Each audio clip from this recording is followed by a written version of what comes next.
Chapter 840. However, as someone who had fought on the battlefield all his life, he quickly adjusted his mentality because he knew the predicament that the Rome army was facing now, and he did not allow himself to be overly depressed. Quintus, Frius, Licinius, Aulus, Titus, Servius, and the other generals had already gathered in the tent. "Sir Dictator!" Seeing Camillus stumbling into the tent, everyone hurriedly bowed respectfully. "What's the situation in Ostia?" Camillus didn't bother with pleasantries and directly asked Servius. Servius, who was in charge of guarding against the enemy's surprise attack, quickly replied, "The people of Dionia stationed many soldiers on top of the city wall. Perhaps they saw our troops outside the city, so they didn't dare to go out of the city to destroy our earth rampart. However, they are seizing the time to repair the breach in the city wall. So, we have to seize the time, reorganize the troops, and launch another attack." Hearing this, Camillus was a little anxious. He looked at Licinius. "How's the construction of the mine going?" "I'll definitely be able to close it before nightfall," Licinius said with certainty. "This is all thanks to Audi, Antius, and Saturnicum, who sent a large number of people to help us build it." "All right. Good." Camillus praised him repeatedly, and the solemn expression on his face relaxed a lot. "Licinius, you did a good job. I thank you on behalf of all the soldiers. As long as the ramparts we build can completely surround Ostia, not only will we not have to worry about the enemy sneaking out of the city to attack us, but we can also send a large number of light infantry, or even learn from the Dionia and move their ballistae up to attack the enemy at the top of the city and inside the city from a distance. This will provide the greatest help to our heavy infantry attack and reduce their casualties. The Etruscan allied armies of Casrella, Walsi, and Tarcona are no longer clamoring to leave, are they?" Camillus' last sentence was directed at Titus, whom he had sent to pacify the Etruscans. "Mr. Dictator, these Etruscans are just words. If we really let them go, would they dare to leave alone?" Titus sneered disdainfully. "There are Dionia's fleets at sea, and the Tiber River can only be crossed upstream to reach the north bank. However, with their less than 10,000 soldiers and their courage, without our company, they dare to march 70 to 80 miles alone and bypass Rome, which is heavily defended by Dionia? However, they said that if they continue to attack Ostia like this in the next battle, they refuse to participate in the battle again." Refusing to participate in the battle? Do these Etruscans think that they joined us just to share the spoils of war? Quintus said angrily, "Sir Dictator, the next time we attack the city, we must place them at the forefront of the attack. I would like to see if these Etruscans that we have conquered dare to fight with all their might." "Quintus, don't be too agitated. Doing so will only ruin the relationship between us and the Etruscans. It will also affect the Latin Alliance's army's opinion of us," Aulus reminded him from the side. "If we don't do this, are we going to let our soldiers charge at the forefront? The ones who have suffered the most casualties in the past few days are the citizens of Rome. Up until now, nearly 5,000 civilian soldiers have escaped from the camp and joined the enemy. Can we trust the remaining few thousand civilian soldiers? Now, the number of civilian soldiers that can really fight is less than 15,000. Many of the citizens of Rome, who were born with noble backgrounds, have died bravely at the gates of the city with a deep-rooted hatred for the people of Dionia. If we don't let the Etruscans and the Latin Alliance's army take the lead, even if we recapture Ostia, I'm afraid that almost all of the civilian soldiers in Rome will die." Quintus' words of grief and indignation caused everyone in the tent to feel sad. "If we recapture Ostia, will the people of Dionia really be willing to negotiate with us?" Titus was the first to break the silence.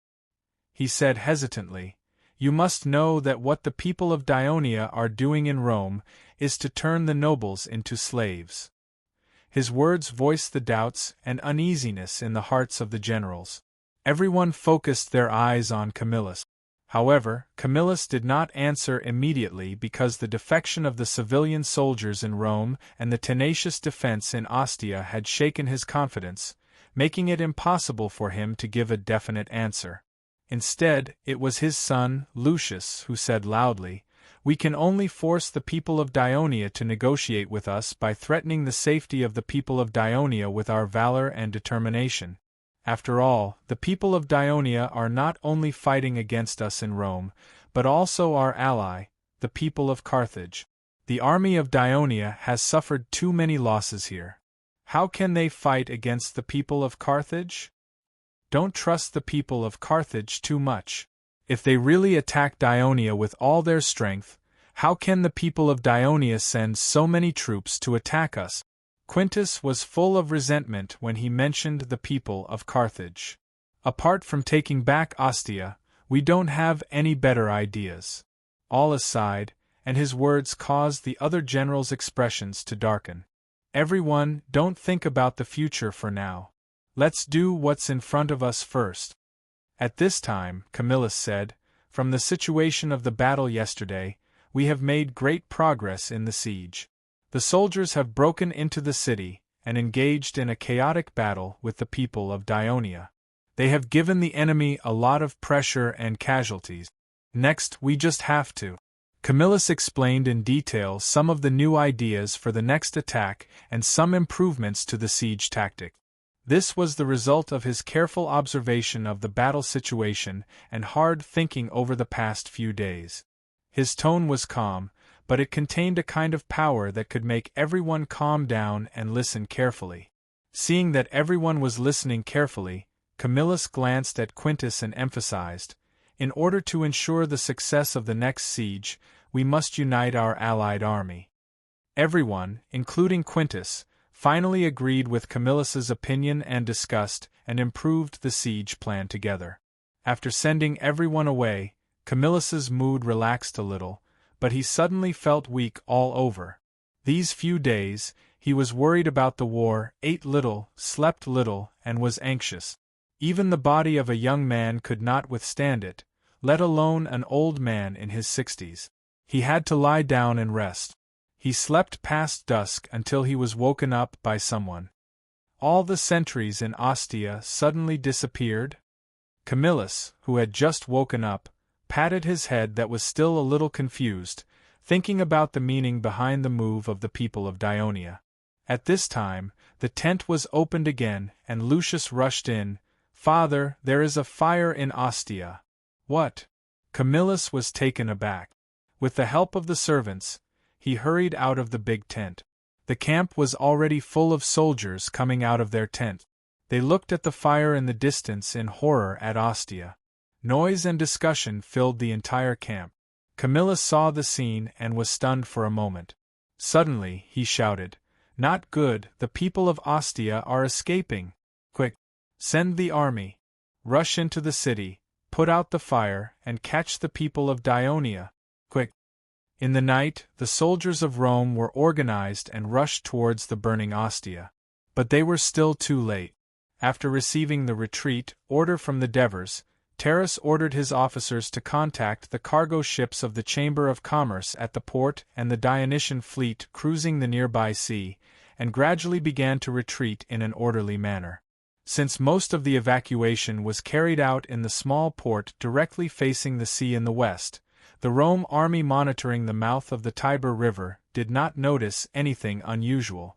Finally, when the soldiers of Dionia began to retreat, Terrace ordered his men to set fire to the city and the port that were doused with tar. When Camillus learned that the army failed to put out the fire, the Ostia district and the port were burned, but not a single person of Dionia was seen, he felt depressed and could not say a word. At this time, he understood that the people of Dionia would rather burn the city than let them occupy it. They had already shown their determination to not compromise. "Father, what's wrong with you?" In the midst of Lucius's exclamation, Camillus covered his chest and slowly fell to the ground. Although he was a civilian of Rome, his home was not in Rome, but in Venus, where he had his own land and family. In the past few days, The news that the people of Dionia gave special treatment to the civilians of Rome spread in the camp. The civilian soldiers living in the city of Rome began to flee the camp. Although Machaelus and many of the civilians of Rome, who moved to the colonial city north of the Tiber River, were a little tempted, they did not leave. After all, in the colonial city that was built less than 10 years ago, the conflict between the nobles and the civilians was not serious, and their lives were not bad. Under such circumstances, it was difficult for farmers to abandon their home country, which they had lived in for decades, and join an unfamiliar kingdom. However, because they were loyal to Rome, they did not receive the commendation they deserved. Instead, they were hated by the nobles and soldiers of Rome in the camp. These nobles and diners learned from the news that their families in Rome were imprisoned, and their land was divided among the commoners. Their houses were occupied by the commoners, and their wealth was robbed by the commoners. This was a rumor. In addition, the commoners had been betraying them in the past few days. Of course, they did not have a good attitude towards the commoner soldiers who were still in the camp. Suspicion, ridicule, and abuse were considered light. During the siege, they blatantly used their power to place the civilian soldiers in the most dangerous positions, but did not allow them to retreat or provide assistance. This was not the first or second time. Mobile version of the fastest updated website, M. Chapter 841. Many of the civilian soldiers who had been loyal to Rome were bitterly disappointed. The hostility and suspicion between the Roman nobles and the civilians in the camp deepened. Even Machaelius and his men, who were initially firm in their stand, began to waver. However, the continuous battles left them with no time to calm down and think about the future. This morning, the generals of Rome, who were unwilling to give up, sent a few platoons to search Ostia, hoping to find something. Machaelius's platoon was assigned to the port. Macarius had been to the port of Ostia many times in the past. The port's waters were crowded with ships, and the docks were no longer bustling with people. The row upon row of residences and warehouses had now been reduced to piles of burning ruins. Black smoke was rising everywhere, lamenting the tragic fate that the port had suffered last night. Looking at all this, Machaelius's heart was filled with desolation. He could not help but think of Rome, AI, and himself. "Captain, the dictator told us that as long as we can recapture Ostia, we can force the Dionia to negotiate peace with us and get back the city of Rome. Now that we have recaptured Ostia, can we really negotiate peace with the Dionia?" A AI soldier next to him asked doubtfully. Machaelius could not answer his doubt. The soldiers were not fools.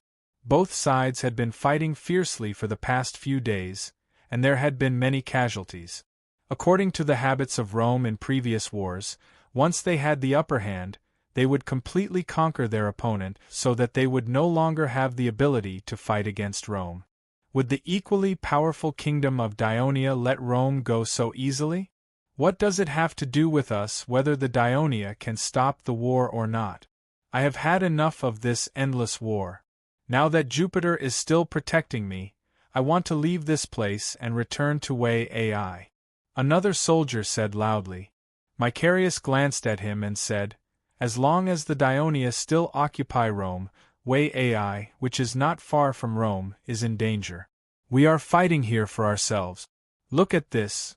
Macarius pointed at the ruins of the port of Ostia and said worriedly, "We must not let AI become like this." The moment Machaelius said that, everyone suddenly fell silent. They looked up to the northeast with worried expressions. After a while, the soldier who spoke earlier said softly, "Why don't we join Dionia? Not only can we protect AI, but we can also increase our wealth." The other soldiers still didn't say a word. Even Machaelius didn't berate him. Everyone looked at each other with odd expressions. At this moment, someone shouted in front, "Look! A boat is coming!" After entering Ostia in the morning, the soldiers saw nothing but ruins, so many of them rushed to the jetty of the port out of curiosity. They saw a sailboat sailing from the northern coastal waters and turning into the mouth of the Tiber River. It first approached the northern shore, but when it saw the many Roman soldiers in the port, it turned around and headed straight for the port. "It's an Etruscan boat, right?" many of the soldiers guessed. The mouth of the Tiber River was more than 200 meters wide. In addition, there was a thin mist on the surface of the river in the early morning, so they couldn't see clearly. They could only make a judgment based on the direction the boat was coming from. Of course, they hoped that was the case. When they saw the picture of black hair entwining a double thigh, painted on the canvas, the soldiers immediately became restless and picked up their weapons. The sailboat stopped about 30 meters away from the jetty and turned sideways. A few people on the boat shouted loudly in Latin. The team led by Michaelius didn't manage to squeeze onto the jetty, so they couldn't hear what the people on the boat were shouting. However, they soon saw a commotion among the soldiers in front of them. Following that, a clamor pierced their eardrums. "That's impossible! They're lying! It's impossible that Kesrela city has been occupied by the Dionia." "You're right. Kesrela city is built on a mountain ridge. It's very difficult to capture it. Besides, the main forces of Dionia are concentrated here to fight us. How could they have enough troops to attack Kesrela city? This must be a lie. The huge city of Rome was captured by the Dionia in a day. This already shows how terrifying the Dionia's siege ability is. Is Kesrela city harder to capture than Rome? Besides, as you can see, this boat came from the north. So what? The cunning Dionia might have deliberately made this boat take a detour to deceive us. Hey, you're only talking about Kesrela city. Didn't you hear the people on the boat say that they've also captured Venus?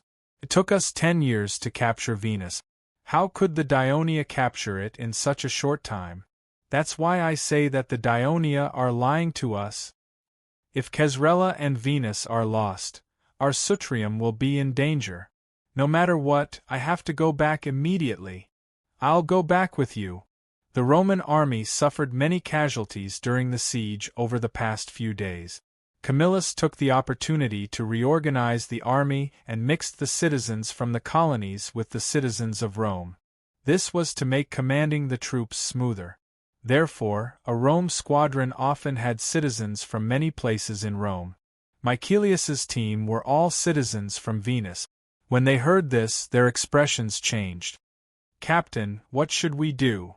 The soldiers looked at Michaelius in panic. Michaelius was equally confused.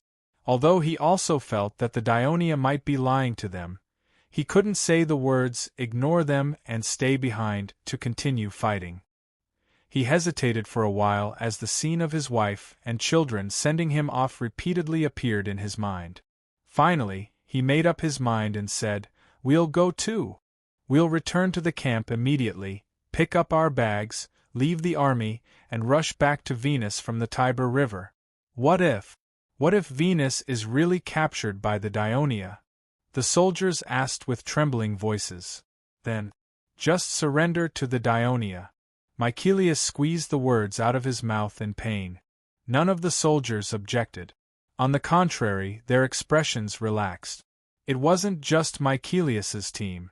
Several other squads of soldiers were clamoring to return to the camp immediately.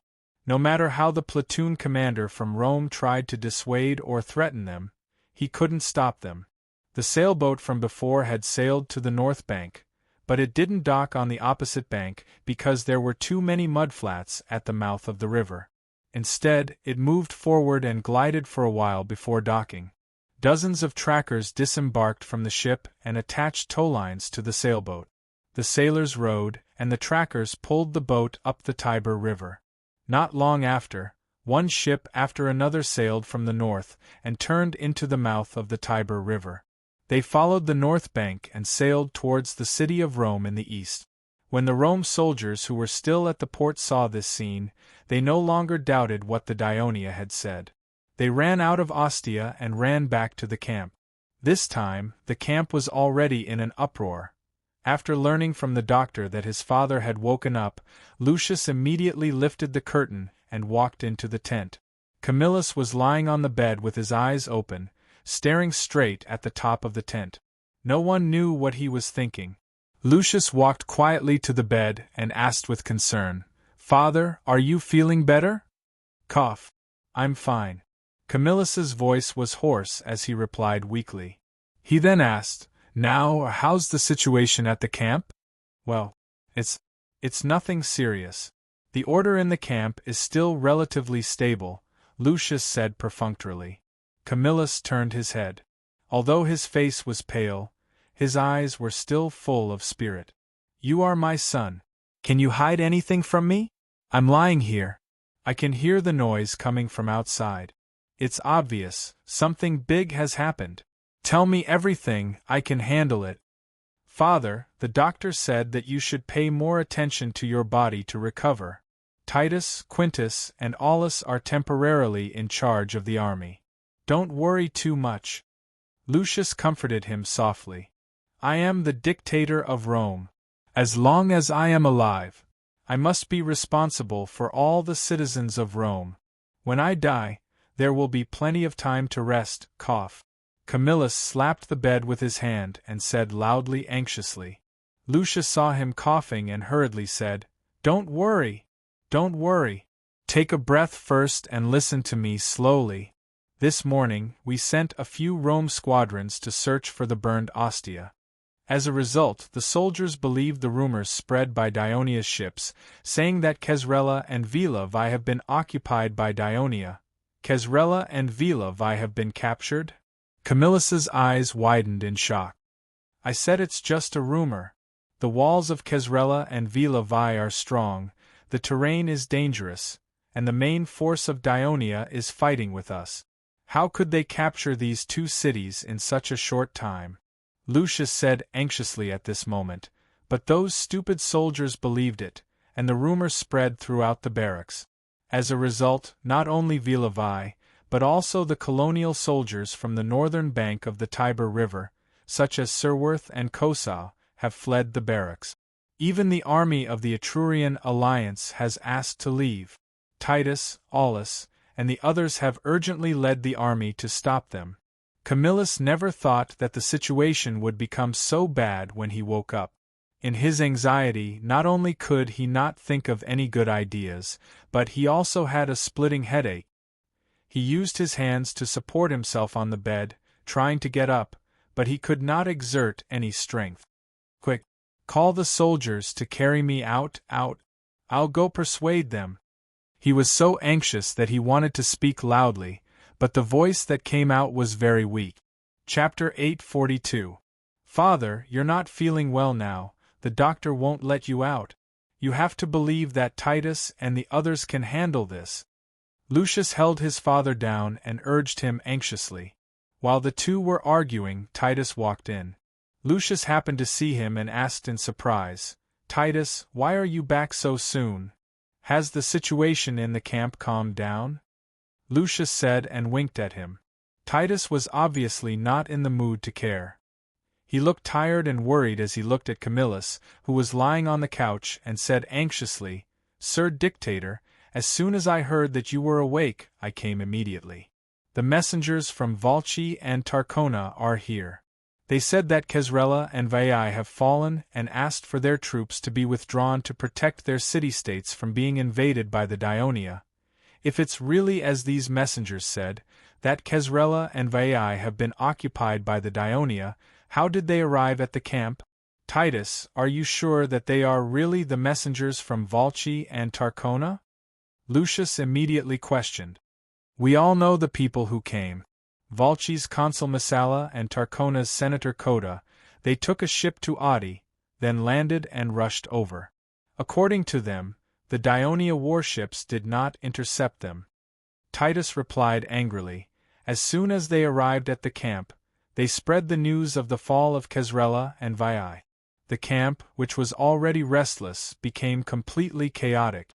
Not only did the Etruscan army want to leave, but the colonial soldiers on the north bank of the Tiber River also want to leave. Some of the Latin Alliance's troops also want to leave. Now, Quintus and his troops are blocking the gates of a few camps. The Etruscans are declaring, "If we don't let them go, they're going to barge in." There's already a small skirmish between the two sides, which is why I'm here to ask for your instructions. This is all a conspiracy by the Dionia, Lucius shouted angrily. Damn the Etruscans! Damn the Latin city-states, and those civilians of Rome who deserve to be crucified. At that moment Camillus had calmed down. He let out a long sigh. The fire in Ostia burned away the hope of the soldiers to fight. Casrella and the fall of Venus has disintegrated our army. The king of Dionia. Sigh. Camillus suddenly stopped talking. He lay there quietly with his eyes slightly closed. Father! Mr. Dictator! The two of them shouted worriedly. A moment later Camillus asked, Titus, did you ask them, even if the Etruscan army left us, how are they going to return? Titus immediately replied, yes. They said that after they cross the Tiber River upstream, they will immediately head east into the mountains, bypassing Venus. That mountainous area is still under the control of the Etruscans, so it's relatively safe. Camillus nodded slightly, his expression unchanged. He said intermittently, judging from the current situation, we can no longer force them to stay. Otherwise, it will only cause a civil war in the camp. No matter who wins or loses, only the Dionia will benefit, and our friendly relations with the Etruscans, the colonial city, and even the Latin alliance will be completely destroyed. In that case, it's better to let them go, Mr. Dictator. Titus said eagerly. Ever since we returned from Helniki, we have lost nearly 30,000 people in the battle with the Dionia, including the civilians and soldiers who have fled. If we let the Etruscans, the colonial citizens, and the Latin alliance leave, I'm afraid we will have less than 15,000 soldiers left. Not only will we not be able to recapture Rome, but we may also be attacked by the Dionia. Titus! Camillus shouted with great effort, then said in a self-reproachful tone, I made a big mistake. As soon as I heard that Rome had fallen, I couldn't wait to recapture it immediately. That's why the army has suffered so many casualties. That's why we're in such a big predicament. It's all my fault. No, Mr. Dictator, you're not the only one who wants to recapture Rome quickly. It's the urgent hope of all our soldiers. Titus was not just comforting him. What he said was also the truth. Now we all know that it's impossible to recapture Rome quickly. Camillus sighed softly, coughed a few times, and showed a hint of pain. It's already so difficult to attack Ostia. Then, when we really attack Rome, what will happen? Titus and Lucius could not refute that, because it was the truth, so they remained silent. At this time, Camillus opened his eyes. His eyes were sparkling. Titus, do you remember how we defeated the Celts? We attacked the Celts' food collection teams, attacked the looting teams they sent out to attack other villages, and won one victory after another. The Latins, the Etruscans, and the Sabines, who had been poisoned by the Celts, joined us one after another. Our team grew bigger and bigger like a rolling snowball. The Celts, on the other hand, were forced to stay in the city of Rome, not daring to leave the city. In the end, they were too afraid to fight us head-on. They could only choose to retreat, but in the end, we still caught up and defeated them. Camillus's voice gradually became stronger. That war, I remember it lasted for more than half a year. Next, to deal with the powerful Dionia, we should adopt the same strategy. Only by persisting in fighting the Dionia for a long time can we finally win. Titus was a little moved, but he also felt a little uneasy. The Dionia are not like the Celts who only know how to burn, kill, and loot. They are more cunning than the Celts. But the Celts did not have a powerful enemy like Carthage. Samone. Camillus replied confidently. Titus was convinced. He immediately said, I'll convey your message to Quintus and the others immediately. Although Quintus clearly opposed Camillus's decision, the generals of Rome finally reached an agreement. The Etruscan army was allowed to leave, but they had to accompany the colonial soldiers and ensure that they could safely return to their homes. After the army left, the generals generously allowed the Latin army to return to their respective cities. These Latin generals did not leave in a hurry like the Etruscans. Instead, they rushed to the big tent and sincerely expressed to Camillus that as long as he called for them, their cities would be willing to continue fighting alongside Rome and chase away the outsiders. Dionia. Seeing the troops who fought side by side leaving one after another, it was a huge impact on the Roman soldiers who were still in the camp. They inevitably panicked. The generals put in a lot of effort to barely calm the chaos in the camp. The allied army of about 13,000 soldiers from Etruria and the colonies of Rome marched eastward and arrived at the Tustran region in the evening. After resting for a night, they arrived at Fidena in the afternoon of the second day. They crossed the Tiber River through the pontoon bridge.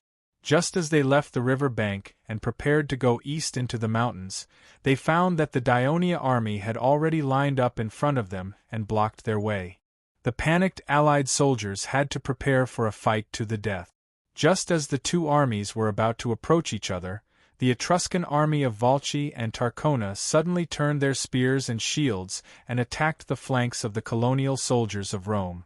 The soldiers of Rome did not expect their allies to suddenly betray them. They were caught off guard and immediately fell into chaos. The Dionysian army took advantage of the situation and attacked from the front. The allied army was quickly defeated. Except for a few soldiers who escaped across the Tiber River and hid in the city of Fidena, most of the soldiers of Rome were captured. The soldiers of other Etruscan cities also surrendered one after another. The Dionysian army almost did not suffer any losses and won a great victory. It turned out that Printos led the mountain reconnaissance brigade to attack the city of Caesarella at night. However, a small number of Caesarella people escaped to the neighboring city of Tarcona during the night. The people of Tarcona turned pale with fright. The Dionians had occupied Luo city in one night, and their formidable military might had struck fear into their hearts. Tarcona, which lacked young and strong citizens, was clearly unable to resist the Dionian army's continued assault. Therefore, Tarcona sent people to the neighboring Etruscan city-state, Walch, while sending messengers to Caesarella to find out what was happening.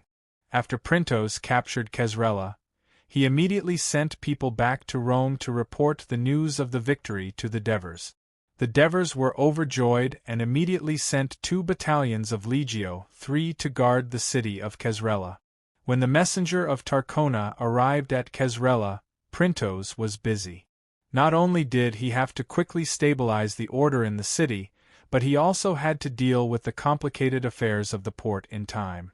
This was because the king of the Devers repeatedly emphasized that other than seizing the ships of Caesarella and Carthage, they were not to plunder or harm the merchant ships of other cities. As for the arrival of the messenger of Tarcona, Printos only told him that if he had any proposals or requests, he could go to Rome to discuss it with His Majesty the King. When the messenger of Tarcona saw that the Dionia general who occupied Caesarella did not speak ill of them or even threaten them with force, he felt a little relieved and really rushed to Rome. Not long after, the messenger of Volci also arrived. The Devers received them very friendly and expressed the kingdom of Dionia's desire to form an alliance with the Etruscan city-states to fight against the people of Rome. Chapter 843. With the precedent set by Caesarella, the 2 envoys did not dare to be perfunctory. Both sides quickly discussed the matter. In the meantime, under the urging of the Devers, the messengers frequently traveled back and forth between Rome, Wolsey, and Tarcona. Both sides quickly drafted a draft of an alliance. The main contents were as follows. First, the kingdom of Dionia would form a military alliance with Tarcona and Wolsey. Second, Tarcona and Wolsey must respond to Dionia's request and provide troops to fight against Dionia's enemies. In return, Dionia must protect the territories of Tarcona and Wolsey. Third, Wolsey and Tarcona must recognize Dionia's legal occupation of Caesarella. Fourth, Dionia must assist Tarcona and Wolsey to recapture Servotum and Cosa and return their territories to their original allies. However, the citizens of Rome in the cities belonged to Dionia, and the soldiers of the Allies were not allowed to plunder them. Before the alliance agreement was officially signed, the two Etruscan city-states sent envoys to Rome under the urging of the Devers the next day. That was how they achieved this easy victory. On this day, the sun was shining brightly, and the sky was clear and cloudless. After experiencing the war, killing, chaos, and crying, the people of Rome had a rare look of joy on their faces. They dressed up, brought their wives and daughters, and gathered on both sides of the road from the arena to the square, waiting for the start of the triumphant ceremony. Among these people was Macarius. 3 days ago, when he learned that Venus had fallen, he immediately fled the military camp with many of Venus' soldiers. As the Roman army was busy blocking the departure of the Etruscans and the other colonial cities on the north bank of the Tiber River, most of them managed to escape. Many of them, like Macarius, ran directly to the city of Rome and surrendered to the Dionia. After the Dionia officials verified their identities, the surrendered nobles of Rome would be transported by ship with their families to the south, where the Turii Household Registration Department would distribute them to various towns in the kingdom. As for the surrendered citizens, they would be asked if they wanted to live in Rome or Venus before they would be settled according to their choice. In fact, they would actively guide the citizens to choose Rome because after clearing out the nobles of Rome, more than half of Rome was left empty. For Macarius, who had grown up in the city of Rome, of course he was willing to return to Rome. Not only was there a better house, but he could also be allocated more fertile land. In order to restrict Venus, the Senate of Rome had assigned the flat land along the river that originally belonged to Venus to Rome, leaving only the hilly and mountainous areas for the citizens of Rome who had migrated to Venus. Not only did the officials of Dionia help him find his wife and children, but they also told him that His Majesty the Devers had specially promulgated a law for the citizens of Rome who had applied to become citizens of Dionia. When the autumn harvest comes, they can first harvest the crops that originally belonged to them, and then cultivate the new land. The considerate act of the Devers had indeed made all the citizens of Rome who had surrendered to Dionia feel more at ease. While Macarius was busy moving, a piece of news spread throughout the city of Rome. The people of Dionia were going to hold a triumphal ceremony in Rome the next day. This immediately caused a stir among the citizens of Rome. After all, the triumphal ceremony was one of the most sacred ceremonies for the citizens of Rome. It was a ceremony for the citizens of Rome to show off their achievements and glory after defeating the enemy. Therefore, the citizens of Rome, including Macarius, were eager to know, did the people of Dionia know how to hold a triumphal ceremony? What kind of attitude would the people of Dionia take towards the people of Rome during the triumphal ceremony? Because in the past triumphal ceremonies in Rome, the captured enemies would always be escorted and paraded. Therefore, many citizens of Rome gathered by the roadside with complicated expressions on their faces, with many questions in their minds, waiting for the ceremony to begin. Woo! A long horn sounded, followed by a chorus of drums. The impassioned and joyful melody came from the south of the city of Rome. As the people by the roadside listened, they could not help but shake their heads along with the unfamiliar but beautiful melody. Some even praised the music and asked the people around them for the name, but no one knew. After a while, the people in the south of the city were the first to stir. They shouted loudly, "They're here! They're here!" The people by the roadside began to surge forward, but they were stopped by the soldiers of Dionia who were standing by the roadside, holding each other's hands. Macarius picked up his 5-year-old child and tiptoed to look south. He saw a shining golden flag in the middle of the road in the south.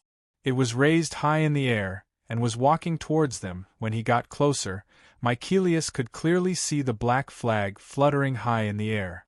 On it was a silver double-pronged fork with a golden crown, surrounded by gems, and entwined by black hair. At the top of the flag was a majestic statue of a Greek god. "This is the military flag of the kingdom of Dionia?" Macarius looked up at him.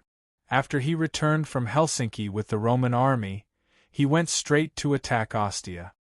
He had not even seen what the military flag of Dionia looked like before he surrendered. This time, he looked very carefully because he knew that he would be fighting under the command of this flag in the future. The citizens of Rome on both sides of the road looked curiously at the soldier who was holding the flag. Although he was not very tall or burly, he was strong and muscular. There were several scars on his face, and he looked quite fierce. Of course, the citizens of Rome did not know that the soldiers who were able to hold the military flag during the triumphal ceremony of Dionia were the most courageous and outstanding soldiers in the war. For a citizen of Dionia, this was the highest honor, and it was also the focus of the citizens of Dionia. After all, there was only one person holding the military flag, and there were several generals riding on the chariot. Not a single citizen of Rome cheered or threw flowers at the soldiers who held the military flag. This might have made Terentius feel a little regretful, but he was still filled with pride because he was the first soldier of the Mountain Reconnaissance Brigade to hold the military flag during the triumphal ceremony since the establishment of Dionia. He first took the risk to sneak into the waterway under the city of Rome at night and achieved the first meritorious deed. Then, during the night attack on Caesarea city, he was the first to climb up the city wall and cut down 5 or 6 Caesarea soldiers who came to stop him. He bought time for the entire operation, so when it came to selecting the flag bearer for the triumphal ceremony, he was chosen without a doubt. 10 soldiers followed closely behind him, holding 10 flags. As there were too many flags and the road was not wide enough, they were forced to form 2 rows. These flags belonged to the 1st Legion, 2nd Legion, Legio III, Legio IV, 5th Legion, Legio VI, 1st Cavalry Legion, and 2nd Cavalry Legion. This time, there was also the flag of the Mountain Reconnaissance Brigade. This special force of only 1,000 soldiers played an extremely important role in this war. Of course, there were also many casualties. Of course, the Devers had to give it a lot of commendations to make up for the neglect of the military's honor in the past few years. The one who was holding the flag of the Mountain Ridge Reconnaissance Brigade was the captain of the company, Kergulas. Although his performance in this battle was not very outstanding as a team officer, he had performed well in previous battles over the past 10 years. There was another flag that was, when the citizens of Rome saw the flag and the soldier holding it, some of them could not help but exclaim, "It's Valerius! It's actually Valerius!" However, most of the citizens of Rome were looking at the only red flag with a complicated expression, just like Michaelius. The soldier holding the flag, Valerius, was still wearing the attire of the Rome Heavy Infantry. As a member of the newly formed Rome Reserve Brigade, he had become the representative of the Rome Reserve Brigade after his heroic performance in the raid on Venus 3 days ago. Of course, his performance was far inferior to the other flag bearers, but the Devers needed the political significance he represented. However, it was obvious that this citizen of Rome had not adapted to such an atmosphere. He was a little timid and did not even nod to the people who knew him. He was not like the other flag bearers who held their heads high and had a proud look on their faces. After the flag bearers, 4 Dionia priests in white robes appeared in front of Michaelius and the others. They carried a wooden statue of a god and walked solemnly in the procession. Many citizens of Rome asked in whispers, "Who is this Greek god?" Those who knew the situation told them that it was the protector of the kingdom of Dionia, Hades, king of the underworld. Upon hearing this, the voices of the people on the side of the road became a little quieter, because they realized that after joining the kingdom of Dionia, they would inevitably have to deal with this powerful Greek god. After the Dionia priests walked past, another statue of the god appeared in front of Michaelius and the others. "It's the goddess Diana!" someone shouted excitedly. The people of Dionia placed the statue of the goddess Diana, who was widely worshipped by the citizens of Rome, behind their protector, which showed how much importance they attached to the god worshipped by the citizens of Rome. With this, Mycelius and the others heaved a sigh of relief. They even saw the chief priest of the Temple of Diana among the priests carrying the statue. The chief priest had a solemn expression, but his heart was filled with joy. This was because the chief priest of the Temple of Hades, Chaldeas, had already had a secret discussion with him. After Rome joined the Kingdom of Dionia, the Temple of Hades would focus on supporting the Temple of Diana as one of the main temples for the citizens of Rome who were already citizens of Dionia. The Temple of Diana would also become a place for citizens of Dionia of other races to worship freely. Chapter 844. Of course, he did not forget to return the favor. For the past few days, he had been leading the priests to preach the benefits of joining the Kingdom of Dionia to the people of Rome who came to the Temple of Diana to worship, intentionally or unintentionally, to dispel their confusion and anxiety about the future. Following behind the group of priests was a band. Dozens of musicians were holding brass horns, drums, flutes, lyres, and various other musical instruments. As they marched, they played music. The beautiful melody attracted the attention of the audience on the roadside. Someone could not help but ask curiously in Greek, "What's the name of this music?" "It's called the Victory March." A musician responded loudly. Therefore, the name of the Victory March quickly spread to the people on the roadside. Even the most picky people in Rome had to admit, Dionia is indeed a big country. They have specially made such a beautiful piece of music for the triumphal procession. This melody is very suitable for the triumphal procession. Behind the band, a carriage appeared. It was pulled by 2 horses, but both were variegated horses, because there were not so many black horses in Rome. On the carriage stood a Dionia general in full military uniform. The people of Rome did not know him, and they did not applaud.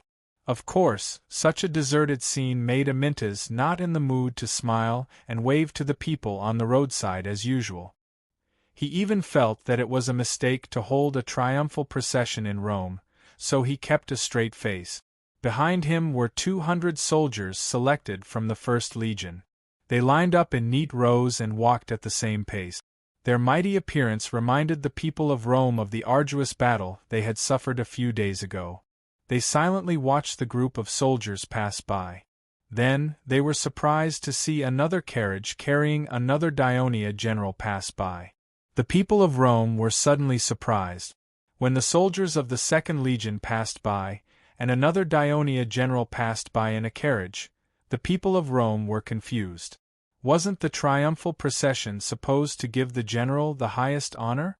But why were there so many generals in carriages during the triumphal procession of Dionia?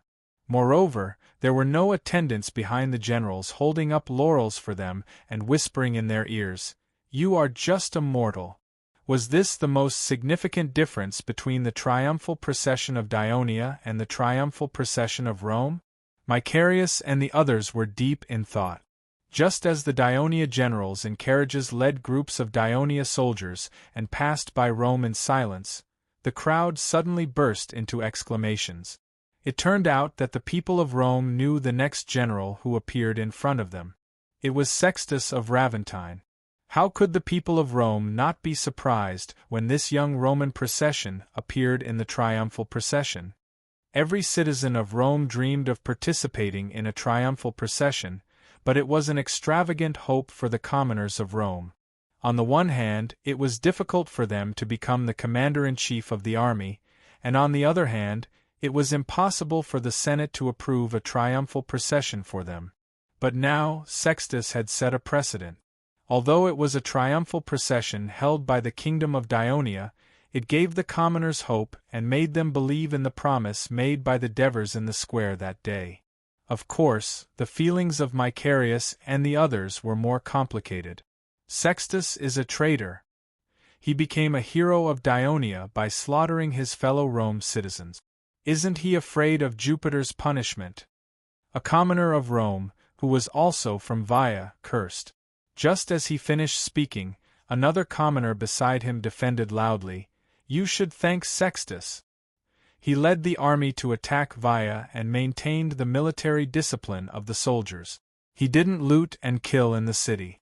Not many people died in Via, so you can still see your loved ones when you come back. Think about it, if the people of Dionia had attacked Via, I'm afraid the situation wouldn't have been any better than when we attacked Ostia. You can only cry now. Macarius had to admit this point, but he couldn't help retorting, has Sextus ever served as a consul or military officer? Has he ever commanded an army to achieve a great victory with more than 5,000 soldiers? Has he ever made the entire army cheer for him because of the victory? What right does Sextus have to ride in a carriage during a triumphal procession? What you said is really funny. My friend, look carefully. This is the triumphal procession of the Kingdom of Dionia, not the triumphal procession of Rome. Why should it be carried out according to the original rules of Rome? Sextus is the hero of Raventine, the hero of the commoners of Rome. He deserves this honor. The words of the man who might have been Sextus' neighbor resonated with many of the commoners. They spoke up to defend Sextus and the Roman soldiers behind him, accusing Macarius and the others of being jealous.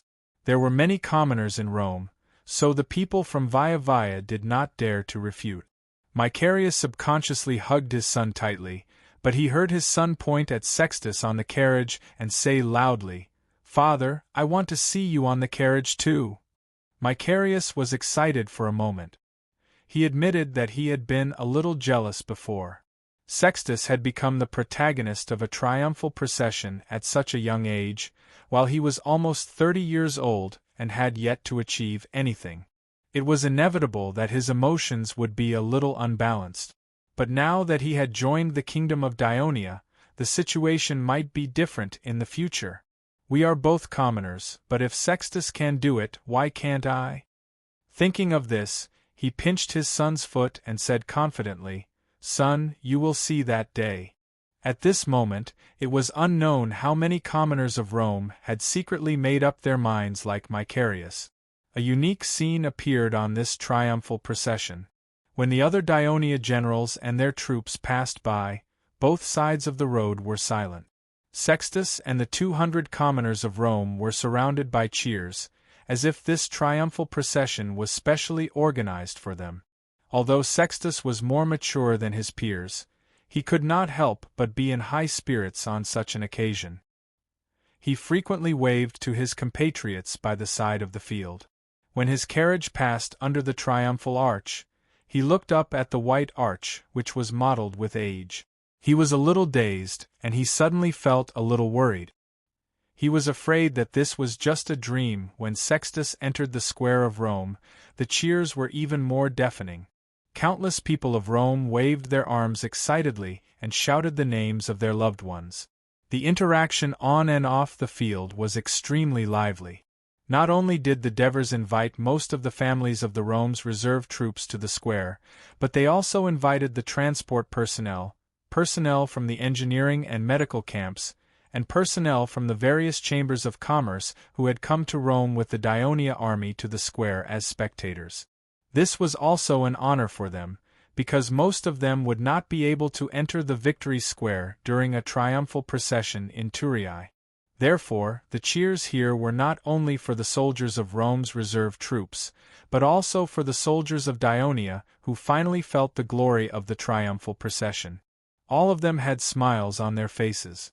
Of course, for them, the greater glory was the recognition from the King of the Devers on the platform in front of them. Under the watchful eyes of the soldiers, the Devers, who stood on the platform in front of the Senate, looked at the flag-bearer of the Dionia army walking forward with a smile on his face. He joked, "Tarentus, you have raised the standard of the selection of flag-bearers for the triumphal procession to a higher level." This was a tactful compliment from the Devers to Tarentus. However, when he heard it, he was not humble at all. He said naively, "Your Majesty, I can still do better." The Devers immediately smiled and said, "Good. This is what an excellent soldier of the Mountain Reconnaissance Brigade should say." After he finished speaking, he personally helped Tarentus wear the three-headed dog gold medal. He then grabbed Tarentus' hand and raised it high in front of the soldiers below the platform. The soldiers of Dionia were cheering loudly. The soldiers of Rome were also shouting loudly. They were not completely following the crowd. When they saw this scene that was completely different from the triumphal procession in Rome, they realized that the triumphal procession in Dionia was not only related to the commander of the army. Ordinary soldiers like them could also obtain great glory through their own effort. The Devers then helped the other flag-bearers wear the medal. When it was the turn of the soldier of Rome, Valerius, the Devers specially explained to him the origin of the three-headed dog on the medal in a pleasant manner. After listening to the interpreter's translation, Valerius fondled the silver medal on his chest fondly. This peasant of Rome, who was already in his 30s but had yet to marry a wife due to his poverty, stuttered and asked, This thing is worth how much land? After listening to the translation, the Devers laughed and said, This medal is your glory. Keep it well. Becoming a flag-bearer in the triumphal procession will at least give you 3 acres of land after this war. Make more achievements, and the land you will own in the future will only increase. Valerius' eyes lit up when he heard this. Facing the commander of the First Legion, Amyntas, the Devers said in a deep voice, Thank you for your hard work. Amyntas took the silver scepter and said softly with mixed feelings, Thank you, your majesty. Originally, he had defeated the Roman army outside Ostia, ensured the landing of the army, resisted the attack of the Roman army on Ostia, and defeated the allied army of Rome at the upper reaches of the Tiber River. These achievements seemed to make him the real protagonist of this triumphal procession. He once heard that the Devers had made this proposal at the preparation meeting for the triumphal procession, but it was opposed by a group of young staff officers from the Ministry of Military Affairs, and in the end it became like this. Amyntas knew very well that they were right. According to the military law, only a commander who commanded the army independently and won a great victory could sit on a carriage pulled by 4 horses on the triumphal procession, suppress all the other generals, and obtain the highest honor. The real commander of this war was the king of the Devers. His victories were all due to the planning of the Devers, but he still had some unwillingness in his heart. Mobile version of the fastest updated website. Chapter 845. The Devers thanked the commanders on the stage one by one. When it was the Legio IV Commander Oliver's turn, he looked down at the silver scepter that had a different shape and length than before. He even joked, Your Majesty, since the drought, our treasury has been tight. I was worried that we wouldn't be able to receive any rewards during the triumph parade. The Devers replied seriously, Rome has enough gold and silver, and there are also good craftsmen. Of course, since you care so much about the treasury, you can donate it to the finance department. The finance department wouldn't care about such a small piece of silver, Oliver said with a smile, but he held the scepter tightly in his hand. Sextus stood on the stage with the commanders, listening to the thunderous cheers of the soldiers and the people below the stage. He was both excited and nervous. The Devers came in front of him and said with a serious smile, Sextus, thank you for your contribution to the kingdom of Dionia. I am very pleased that the kingdom has such an excellent citizen like you. The Devers said as he handed the silver scepter to him. Thank you, your majesty. Sextus expressed his gratitude excitedly, then took the scepter carefully. He looked at it again and again, not wanting to put it down. I look forward to the day when the triumph parade is held for you. The Devers encouraged him again. Divers words in this scene made Sextus very proud. Learning from the other commanders, he put his feet together, held the scepter in his right hand, and struck the left side of his chest forcefully, performing a standard Dionysian military salute. Your Majesty! The last commander on the stage rushed to give a military salute to the Devers first. When the Devers saw him, there was a hint of apology on his face. Why, Zam, this scepter should have been given to you a long time ago. Why, Zam was straightforward. As long as your majesty can often think of the Mountain Reconnaissance Brigade in the future, you can forget about the Mountain Reconnaissance Brigade. The Devers laughed and handed the scepter to him. Zam waved his scepter in the direction of the Mountain Reconnaissance Brigade. Seeing the soldiers cheer, he said to the Devers, "This glory belongs to the entire Mountain Reconnaissance Brigade. However, I think Printos is more suitable to sit in the carriage than I am." Devers said lightly, "I remember Printosa's achievements. You don't have to worry about him anymore." After the generals and soldiers on the platform received the cheers from the square, Devers walked to the front of the stage. Half of the 20 voice transmissions behind him were Latin people who were proficient in Greek. The Devers shouted, "Whether it's the soldiers of the Dionia Tank Legion or the soldiers of Rome who have just joined Dionia, it's because of your heroic battles that we've won victory after victory that we can hold today's triumphant ceremony. The kingdom thanks you, brave citizens of Dionia. Victory! Victory! Victory!" The square was filled with continuous cheers. "We've traveled a long way to Latin to fight, mainly to make this place like the other parts of Dionia, where every citizen can own land, every citizen can enjoy equal rights, and every citizen can live a good life with their families. In order to achieve this goal, you've made a great sacrifice, and this war is far from over. There will be more sacrifices in the future. Citizens of Dionia, will you be afraid? Will you back down?" "No! No! No!" The Devers nodded and shouted with passion, "As long as we work together and are not afraid of challenges, any enemy will be crushed by us. Rome will become a peaceful and prosperous place like southern Italy. By then, your achievements will be engraved on stone tablets and written into history books for the people to admire. And you will also receive the most generous rewards of the kingdom." At this point, the Devers could not help but shout, "Victory, warriors of Dionia!" The excited soldiers immediately responded with continuous cheers, including many civilian soldiers of Rome. "Long live the kingdom of Dionia! Devers, long live His Majesty the King!" The cheers echoed in the city of Rome, overshadowing the families of the nobles. It also made Stolo, who was standing in front of the window with his walking stick and looking at the square with a solemn expression. At this moment, his wife, Cornea, came over and hugged him tightly. Sensing her trembling, Stolo knew that his wife was afraid. These days, she had been worried that she would end up like the other male nobles in Rome. They would be escorted to some strange place by the Dionia soldiers, leaving her alone in this hostile city. It was not only his wife who thought so. Even Stolo himself had once thought that he would be captured by the Dionia soldiers and sent to another place. After the assassination in the temple, some people who resisted Dionia were arrested one after another. As one of the masterminds, he thought that he would suffer the same fate. Although the patrols of the street where he lived had increased, no one had ever broken into his house. Stolo became cautious and stopped interacting with others. At the same time, he had been thinking, why is this happening? Of course, he did not know that the Devers were interested in and respected him because he was a well-known historical figure. He thought that the people of Dionia must have known about his special background and were waiting for him to surrender like the other civilians of Rome.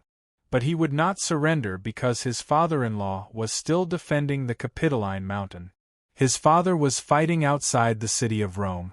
If he surrendered, what would happen to his family? "Stolo, there have been rumors in the city for the past few days that our army has been defeated. Is this true?" Cornea asked with a trembling voice. Stolo regained his senses and immediately comforted her. "That's a 70,000-strong army, much more than the Dionia army. Moreover, they are led by the dictator Camillus himself. Even if there were 1 or 2 defeats, it would not affect the entire army too much. This is just a rumor to shake our confidence and make us surrender." But Cornea was still worried. The rumors of Wei Ai and Casrella being occupied should be true. "I have seen many villains passing by the door these past 2 days. Even if Wei Ai and Casrella are really occupied by the people of Dionia, there is nothing to worry about." Stolo continued to comfort his wife. The Celts had occupied more towns, but in the end they were still defeated by us.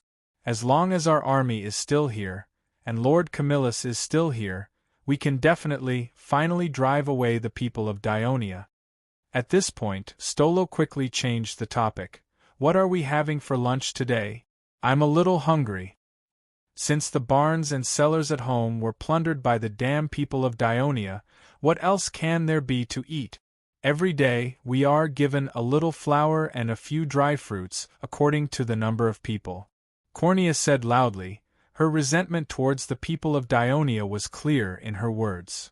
By the way, the people of Dionia did send a few river fishes here in the wee hours of the morning. Finally, there is some meat, but the smell of the river fishes is too strong. We can't eat it if it's not cooked properly. I have to go to the kitchen to inform the servants. Cornea finished speaking and hurried out of the room. Stolo's face became heavy again as he stared out of the window. The triumphal parade had ended. The people of Rome who had dispersed from the square were returning to their new homes in group. Mount Sirio was the area where most of the people were settled in Rome. The people were discussing the triumphal parade that they had just watched. Their voices were so loud that even Stolo, who lived on the mountainside, could hear them clearly. Whether it was discussing the difference between the two triumphal parades, lamenting that Sextus and Valerius were one of the protagonists of the triumphal parade, or discussing the speech of the king of Dionia during the triumphal parade, Stolo could hear the same emotions and excitement in the people's words. Compared to the occupation of Rome and the defeat of the army, what worried him the most was that the people of Rome were acknowledging the kingdom of Dionia. Turn Rome into a fair, wealthy, and peaceful city? Stolo murmured. This was his ambition since he became an adult, but he knew how difficult it was to achieve this goal. Now, the enemies of Rome were using this to win the recognition of the people of Rome. This was something that the barbaric Celts would never have thought of. Dear senators, do you know that what you have been trying to prevent is now a sharp weapon piercing your chest? Stolo looked at the silhouette of Capitoline Hill in the distance in the southeast and punched the windowsill in frustration. At this time, the senators of Rome and Stolo were looking at the square of Rome from Capitoline Hill. As Capitoline Hill was the highest in the city and not too far from the square of Rome, they could see it more clearly. They could even vaguely see the priests, statues, bands, generals in carriages, and marching soldiers. Although they could not hear anything, the senators of Rome who knew the kingdom of Dionia better knew what the people of Dionia were doing. They were holding a triumphal parade in Rome. What made them even angrier was that among the soldiers who participated in the triumphal parade, there was a general wearing Roman armor and many Roman soldiers. At the end of the parade, they could even hear the shouts in Latin. So before the triumphal parade in the square ended, many of the senators had quietly left the top of the cliff. The only thing that the senators were glad about was that a few days ago, they had sent soldiers to block off the area where they could see the square of Rome the clearest and forbade anyone from entering. Chapter 846. Why? The reason was simple. The people of Rome, led by the senators and nobles of Rome, retreated to the Capitoline Hill. Although the Dionysian army only blockaded the hill and did not attack, they often sent people up the hill to shout, such as, "The army of your expedition to Helsinki attacked the city of Rome and was repelled. Casrella and Veii have been captured. The army of Rome led by Camillus was defeated in Ostia." At first, only a few Latins were shouting, but later, many Rome civilians that the people on the hill were familiar with joined the group. They would add some other content to their shouts, such as, "We have lived in the comfortable houses that originally belonged to you. We have owned the land that originally belonged to you," although the senators repeatedly avoided it.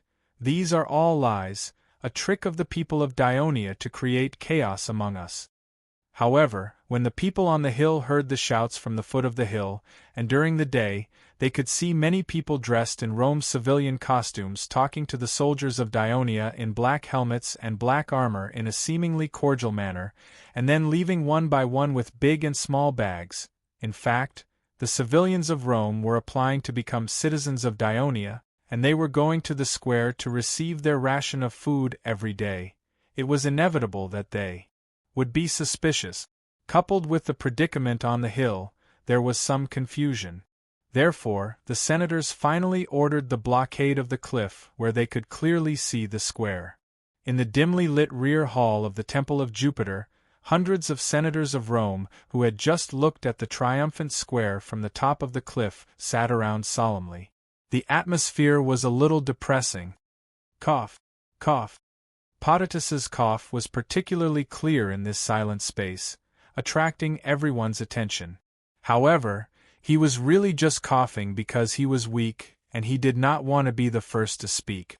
After a while, Ambustos, who had been temporarily appointed by the Senate, broke the silence. Elders and newcomers, I want to remind you that although the people can't see the situation in the square today, they can hear the shouts in the square.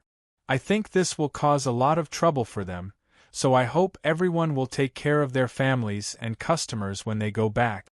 Scipio, you also have to be vigilant and let the soldiers pay attention to maintaining order. I've sent more soldiers. Don't worry, Scipio the Great replied. Hey! Apuleius suddenly shouted. Seeing that everyone was looking at him in astonishment, he stood up and shouted, We have been on the mountain for almost 10 days. 10 days? Why don't we see our army attacking the city? Is it really as the Dionia said? Camillus's army has been defeated by the Ionians. Many elders trembled unconsciously when they heard this. This was the question they were most afraid to mention. Cough, cough.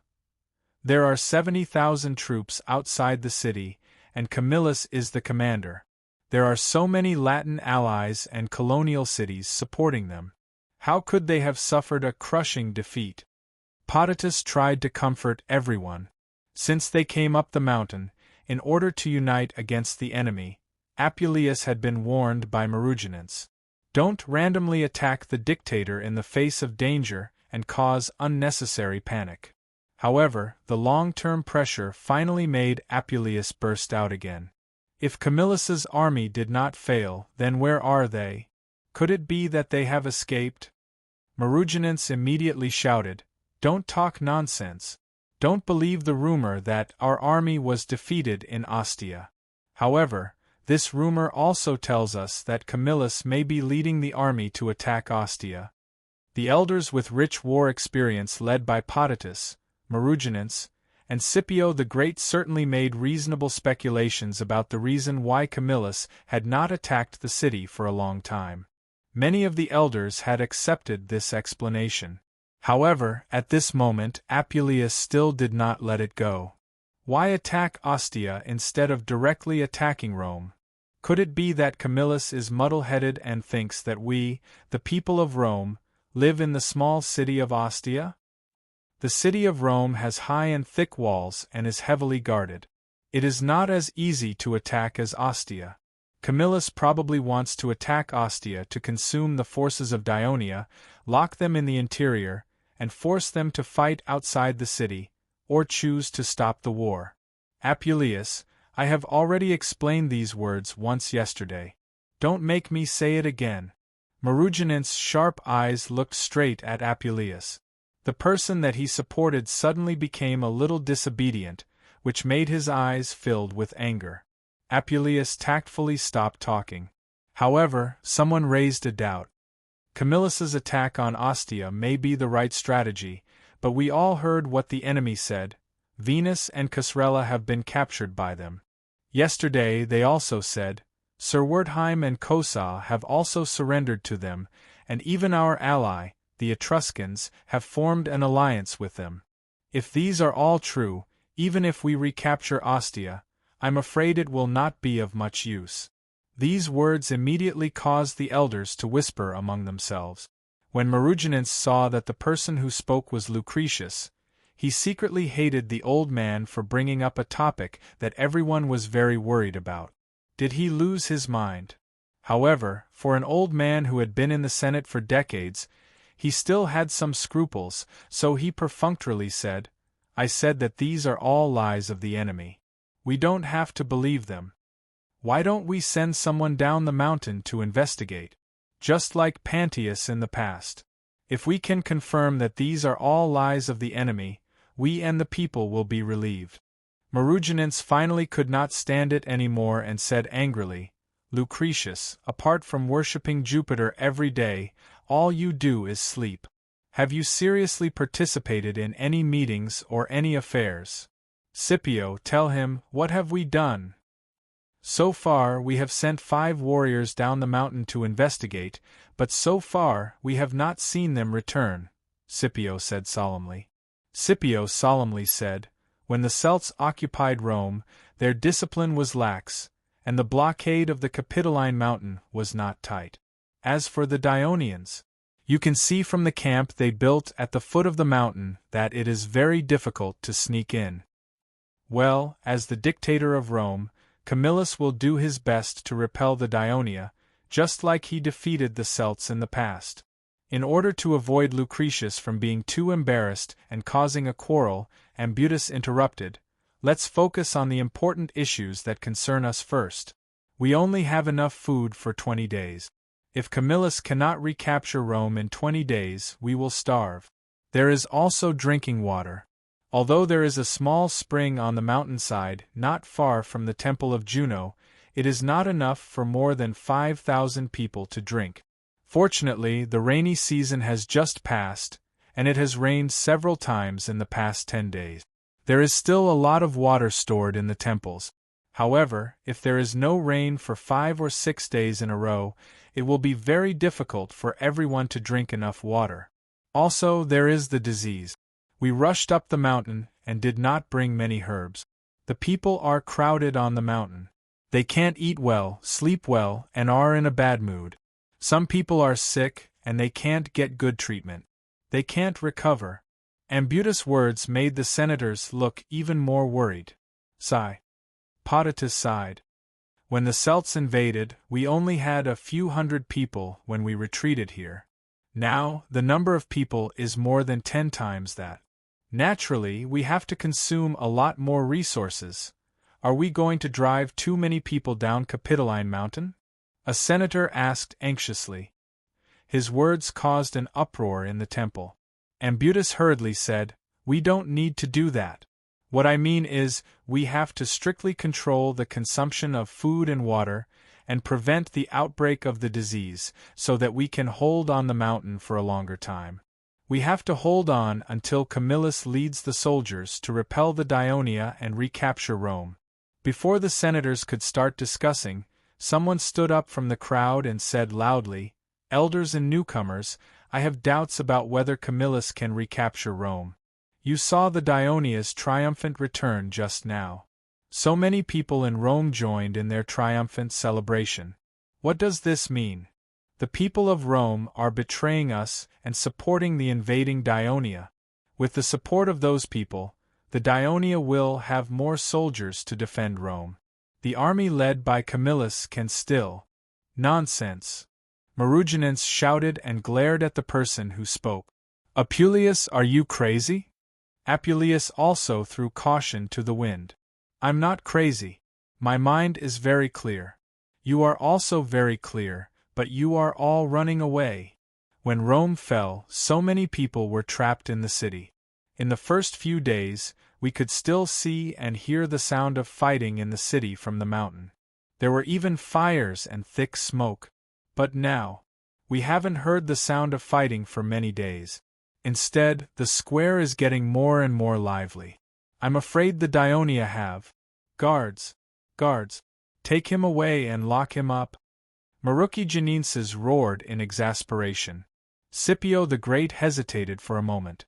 After all, it was against the rules of the Senate. But when he saw Potatus, Ambutus, Lucretius, and many other respected senators nodding, he immediately called the guards. Chapter 847. Apuleius was carried out by the guards, and he kept struggling and shouting, Everyone, stop lying to yourself, Rome is finished! This is all Camillus' fault. Jupiter above, save Rome. This is all Camillus' fault. After Apuleius was taken out, there was silence in the shrine. Some people clenched their clothes tightly with fear hidden in their eyes, Some people looked down at the ground to hide their reddened eyes. Potatus and Maruginants looked at each other, and a sense of powerlessness surged in their hearts, but he suppressed this negative emotion and said softly, "Ambustus, please continue your discussion just now." After the triumphant ceremony, the Devers prepared to hold a military meeting to discuss the next step of the army's attack plan, but before the meeting, he first met with a person. "Sit down, Publius." "Yes, your Majesty." Publius' attitude was respectful and fluent. Publius was not one of the senators on Capitoline Hill.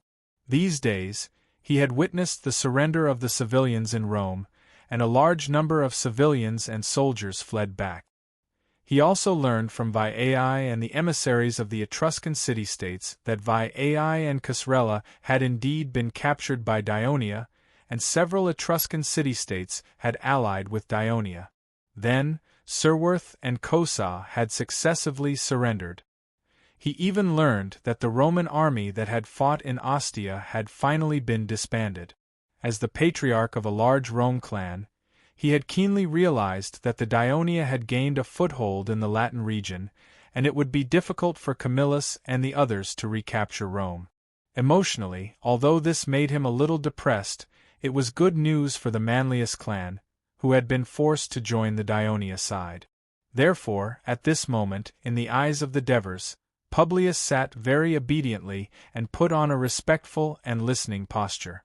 More or less grasping Publius' mentality at this time, the Devers smiled slightly in his heart and said, "I heard from the governor of Rome, assists that during this time you have actively assisted the city hall, making Daionia's governance of Rome more targeted, more efficient and smoother. Lord assists flatters me. I just gave some suggestions. After all, I know Rome better," Publius said modestly. The Devers looked at him and suddenly said straightforwardly, "As the patriarch of the Manlius clan and the senator of Rome, I think your understanding of this region and your ability to deal with government affairs are far better than Valser's. However, he is now the adjutant of the governor of Rome, while you are idle. Do you feel indignant?" Publius' heart skipped a beat and he hurriedly said, "Your Majesty, my family and I are only your captives. We are already very grateful to be able to obtain your forgiveness.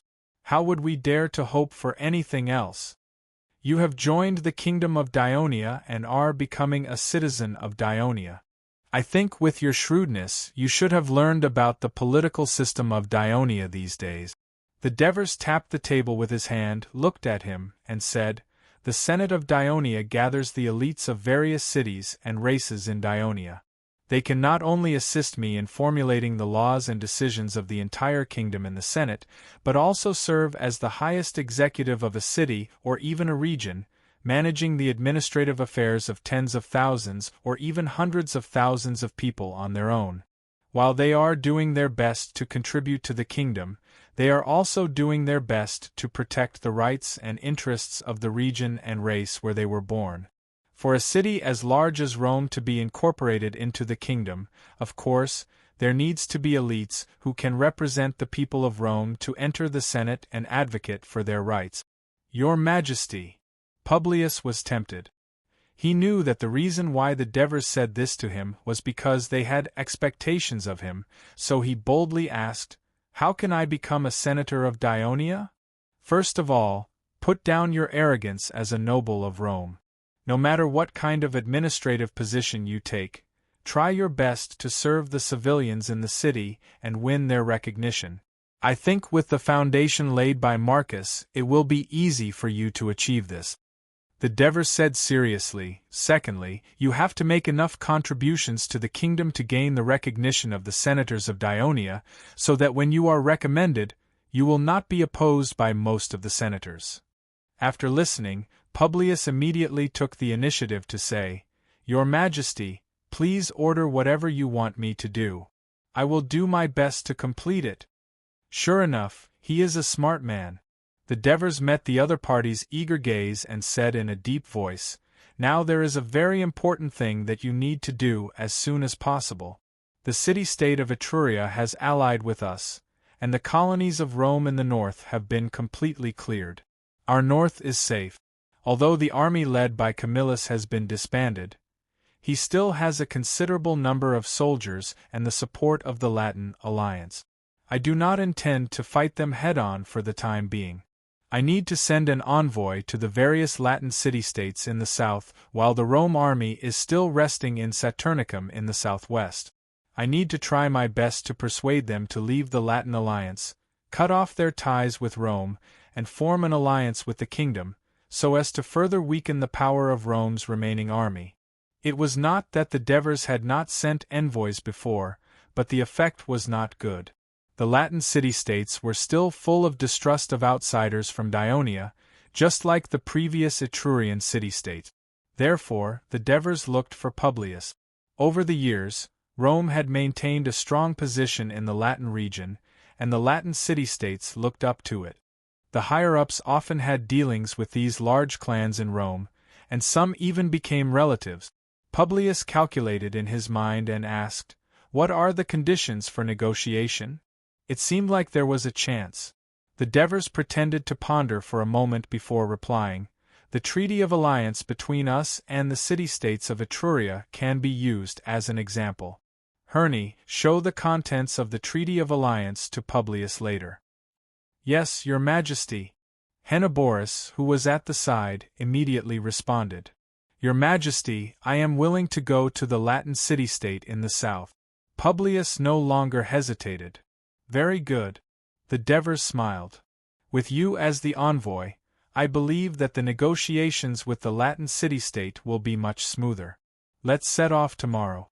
If there is anything that needs to be prepared before the mission, you can tell Henneborus and let him help you solve it." Henneborus immediately nodded at Publius in greeting. Publius also hurriedly gave Henneborus a friendly smile. "There is one more thing," the Devers continued. "When we first entered Rome, some remnants of the Roman aristocracy occupied Capitoline Mountain. We have not attacked them until now, mainly because we were busy stabilizing the order in the city and at the same time taking care of the mood of the people in the city. In fact, the main reason was that the Devers wanted to leave the enemies on Capitoline Mountain to attract Camillus's army to attack Rome by force. In the end, Camillus did not fall for it, and his army was eventually disintegrated. The remnants retreated to Saturnicum to rest and reorganize. Looking at the situation, they will not be able to threaten Rome in a short time. Now that the city of Rome has stabilized, seizing the Capitoline Mountain will save us a lot of manpower and help us manage the city better. In fact, it is not because our Daionia army cannot attack. Capitoline Mountain is densely populated. I only need to order the soldiers to continuously throw burning tar cans at the top of the mountain with ballistas, and we can cause countless deaths and injuries. The Devers spoke in a flat tone, but it made Publius' hair stand on end. He had seen the terrible scene of the ballistas attacking the city on the west wall before, so he did not doubt its power. He was hesitating whether to dissuade the Devers. However, he heard the Devers sigh and say in a compassionate tone, "I heard that there are many women and children on the mountain, and there are many temples. Therefore, this is the last resort. I am going to send an envoy up the mountain to persuade them to surrender." As the Devers said this, his eyes looked at Publius. Publius hesitated for a moment and asked boldly, "Your Majesty, if these people on the mountain surrender, what should we do with them?" The Devers knew what he was worried about, because when Daionia captured the Rome nobles, they mainly imprisoned them, escorted them away from Rome and made them slaves. If they followed this method, it would be impossible to make the Rome people on the mountain surrender, because most of them were Rome senators and nobles. The Devers smiled, tapped the back of the chair with his fingers, and said, "I can assure you that as long as they are willing to surrender and become citizens of Daionia, although they will be sent away from Rome, they will no longer be degraded to slaves. Instead, they will be scattered and placed in other territories of Daionia, enjoying the same rights as other citizens of the kingdom." Publius was lost in thought. He was still a little hesitant. At this time, the Devers said, "If you become a senator of Daionia, Your immediate family will be allowed to stay in Rome. Think about it, this may be the only Rome family that will be allowed to stay here." Publius was tempted again. "Your Majesty, can you allow me to persuade them to surrender after I go to Latin City?" Publius said this with consideration.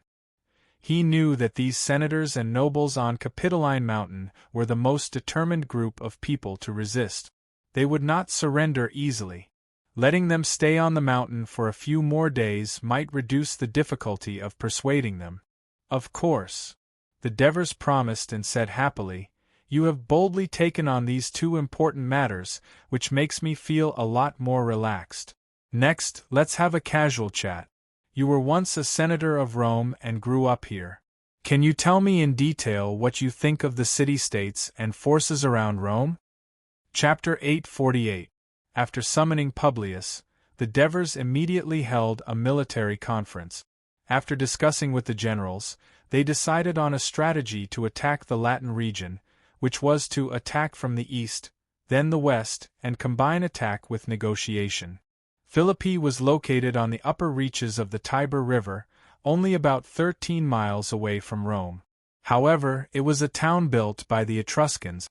Although it was not large, it spanned across both sides of the Tiber River. During the gradual rise of Rome, it was the main bridge for the Etruscans to set foot on the south bank of the Tiber River. In particular, Venus was very close to Philippi, and it was used to invade Rome many times. For this reason, for decades, the people of Rome and Venus repeatedly fought over this small city. In the end, the people of Rome turned Philippi into its colony and made it the forward base for Rome to attack Venus. Since then, Venus gradually fell into a defensive position and was finally occupied by Rome. Since Philippi became a colony of Rome, because it was too close to Rome, most of its fertile land along the river was given to Rome, causing the population of this small city to be even smaller than before. When Rome was captured by the people of Rome, the people of Rome living in Philippi were terrified. However, for several days there was no movement in Rome. Coupled with the return of Camillus with his army, the people of Philippi breathed a sigh of relief. However, soon the army of Rome moved west, and not long after, Venus suddenly fell. This caused the people of Philippi to panic again.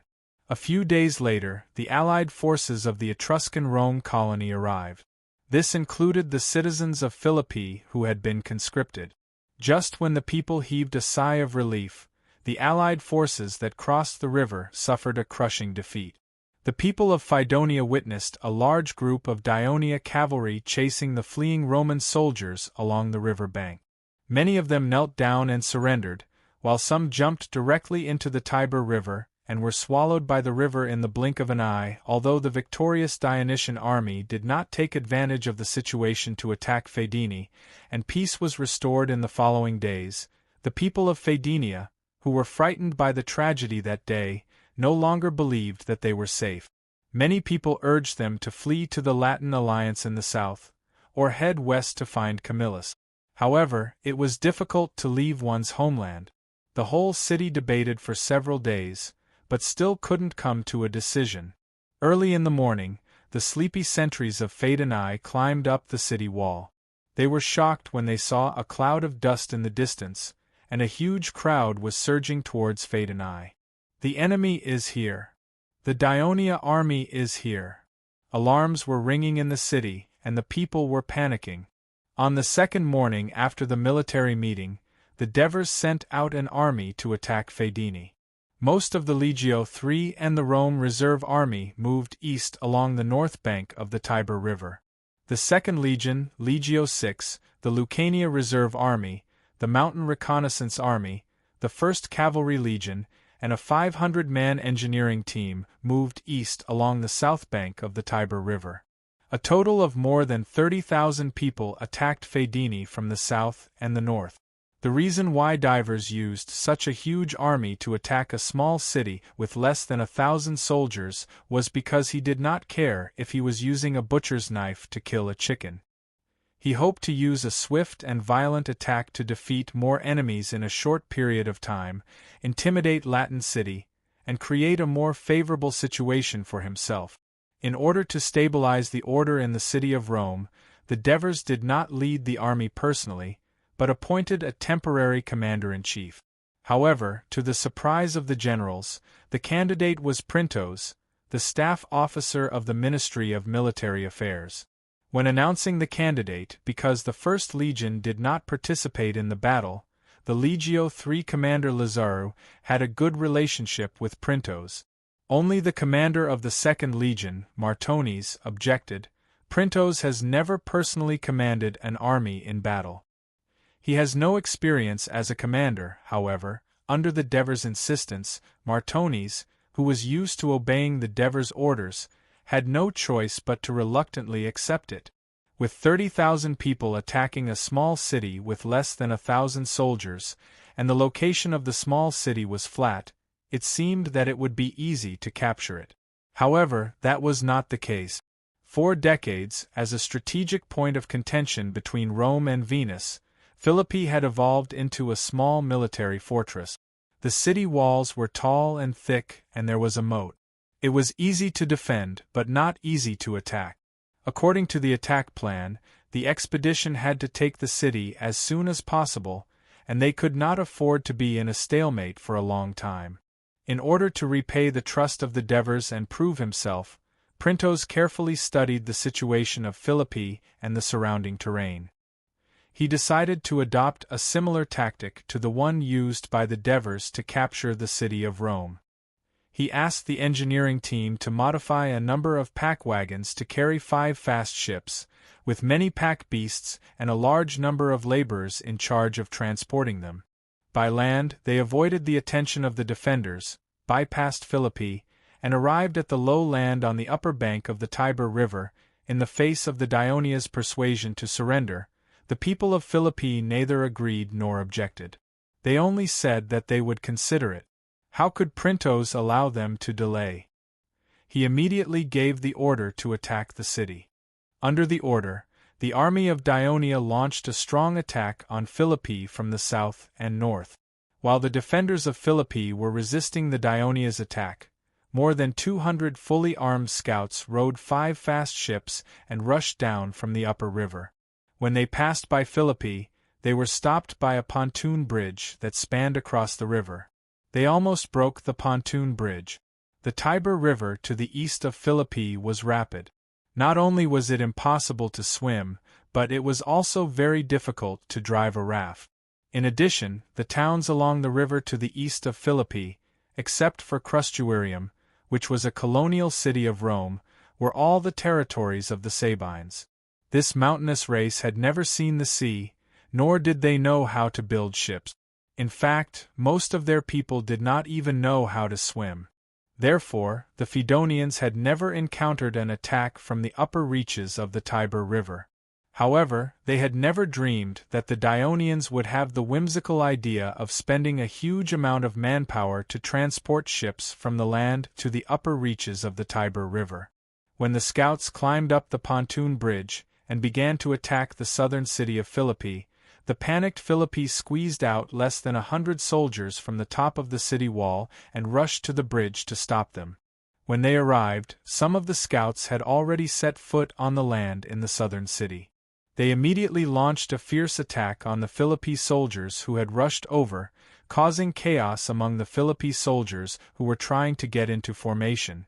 In the chaotic battle, how could the citizens of Philippi be a match for the scouts who had gone through years of arduous training?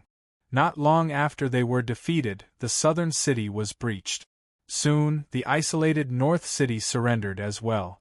It was only in the afternoon when the Dionysian army occupied the entire city of Philippi. From the beginning to the end of the attack, it had only lasted less than 4 hours.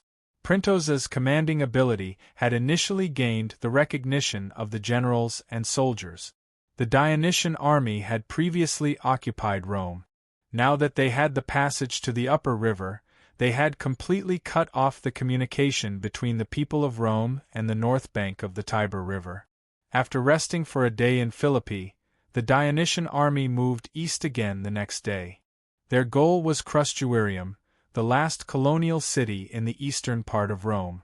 Crusturium was originally a town established by the Sabines. However, its complicated relationship with Rome had been established not long after Rome was founded. It was said that after Romulus established Rome, most of his followers were single men, which caused a lot of trouble. In order to solve their marriage problems and allow these energetic men to settle in Rome with peace of mind, Romulus thought of a way. He announced to the public that he would hold a celebration for the festival of the sea goddess and invited the surrounding forces to participate. Some of the Sabine tribesmen believed it and brought their wives and daughters to Rome. In the end, Romulus and his followers took away all the women of the Sabine tribesmen. Half a year later, the Sabine tribesmen who had lost their loved ones gathered their troops to attack Rome. Just as the two sides were about to engage in a decisive battle, the Sabine women who had become the wives of the people of Rome appeared. They knelt down and begged for a truce. Under the influence of kinship, the two sides reached a reconciliation. Romulus even invited the Sabine tribesmen to migrate to Rome, and the two sides became one. The town where the Sabine tribesmen lived was Crusturium. Regardless of whether the legend heard from the people of Rome was true or not, it was a fact that Crusturium had been a colony of Rome during the reign of Rome. Many Latins were called upon by the king of Rome to migrate to this town, but decades later, it joined the Latin city-state in the war against Rome. After being defeated, it became a colony of Rome again. Soon, it became a frontier base for Rome to resist the invasion of the Sabines. The people of Rome defeated the Sabines several times here. Crusturium was less than 10 miles away from Fedini. It was built on a hill near the Tiber River, overlooking the long and narrow riverside flatland that had been washed out by the mixed silt of the Tiber River. Printos led the army of Dionia and soon arrived at the city of Crusturium. However, he did not attack immediately because Publius, who arrived later, said that he was confident that he could persuade the people of Crusturium to surrender. Sure enough, less than 2 hours after Publius entered the city, the people of Crusturium opened the city gate. Without the support of Rome, Crusturium, which was adjacent to the Sabines, could hardly resist the invasion of the Sabines. Previously, the citizens who were sent to join the army of Rome came back and told the people the news of the collapse of the army of Rome, causing extreme anxiety in the city. Later, the people of Crusturium were even more frightened when the people of Dionia broke through the neighboring city of Fedini in less than a day. At this time, the people of Crusturium, who they were familiar with and a former senator of Rome, entered the city to persuade them. Surrounded by two major forces, the people of Crusturium could only surrender. Chapter 849. The Devers quickly had Publius sign an alliance treaty with the people of Christum. At this point, the Dionysian army had conquered the east of Rome with lightning speed, and began to target the Latin states in the south. "Master, when you put on this underwear, it's really beautiful. Even Aphrodite is jealous of you." Agnes's personal slave couldn't help but praise. "Don't talk nonsense. How can I compare to the goddess of love?" Although Agnes said this, her tone wasn't harsh. She turned around and asked softly, "Does it really look good?" It's said that Aphrodite's bra straps are full of temptation, but I feel that this set of underwear matches your beautiful figure. Even as a woman, I can't help but be attracted, and even envious. If His Majesty the Devers saw it, he would definitely be deeply captivated by you, master. The slave sighed with an infatuated expression. Agnes didn't say anything, but looked at herself in the bronze mirror that was as tall as a person. One hand touched the white underwear on her chest, while the other fiddled with it. She, who had stepped into her 40s, could already feel the passing of time from her sagging skin. The set of clothes that Christoia had given her, which she called underwear, made her feel comfortable, and at the same time showed off her slim figure when she was young. It also added a mysterious sense of beauty, causing Agnes to be intoxicated by herself in the mirror. After a long while, she put on her clothes again and brought the slave downstairs to the hall. Christoia, who was sitting in the hall and discussing matters with the chief of the palace, Ribazat, saw her and immediately dismissed the others. When only the two of them were left in the hall, Christoia asked, "Sister Agnes, have you worn it? How do you feel?" There was a hint of eagerness in her tone. "Very, very good. I like it very much," Agnes answered shyly. "Since you think it's good, the women of Dionia will think it's good too." Christoia clapped her hands excitedly. "Tomorrow, I'll ask Ribazat to send slaves to build a garment workshop and buy a dozen female slaves who know how to cut to make this kind of underwear. I'll give it to the elders' wives and ask them to help me promote it." Agnes wasn't too interested in these things. She asked softly, "Sister, didn't you say that this underwear was designed by His Majesty?" "Yes, I wanted His Majesty to give me some ideas to make up for the losses the bank incurred last year from helping the people through the drought." "Who knew he would give me such an idea?" A smile appeared on Christoia's face. Then, she thought of something and her expression became serious again. "He's usually so busy with government affairs. Who knew that he would pay so much attention to our place?"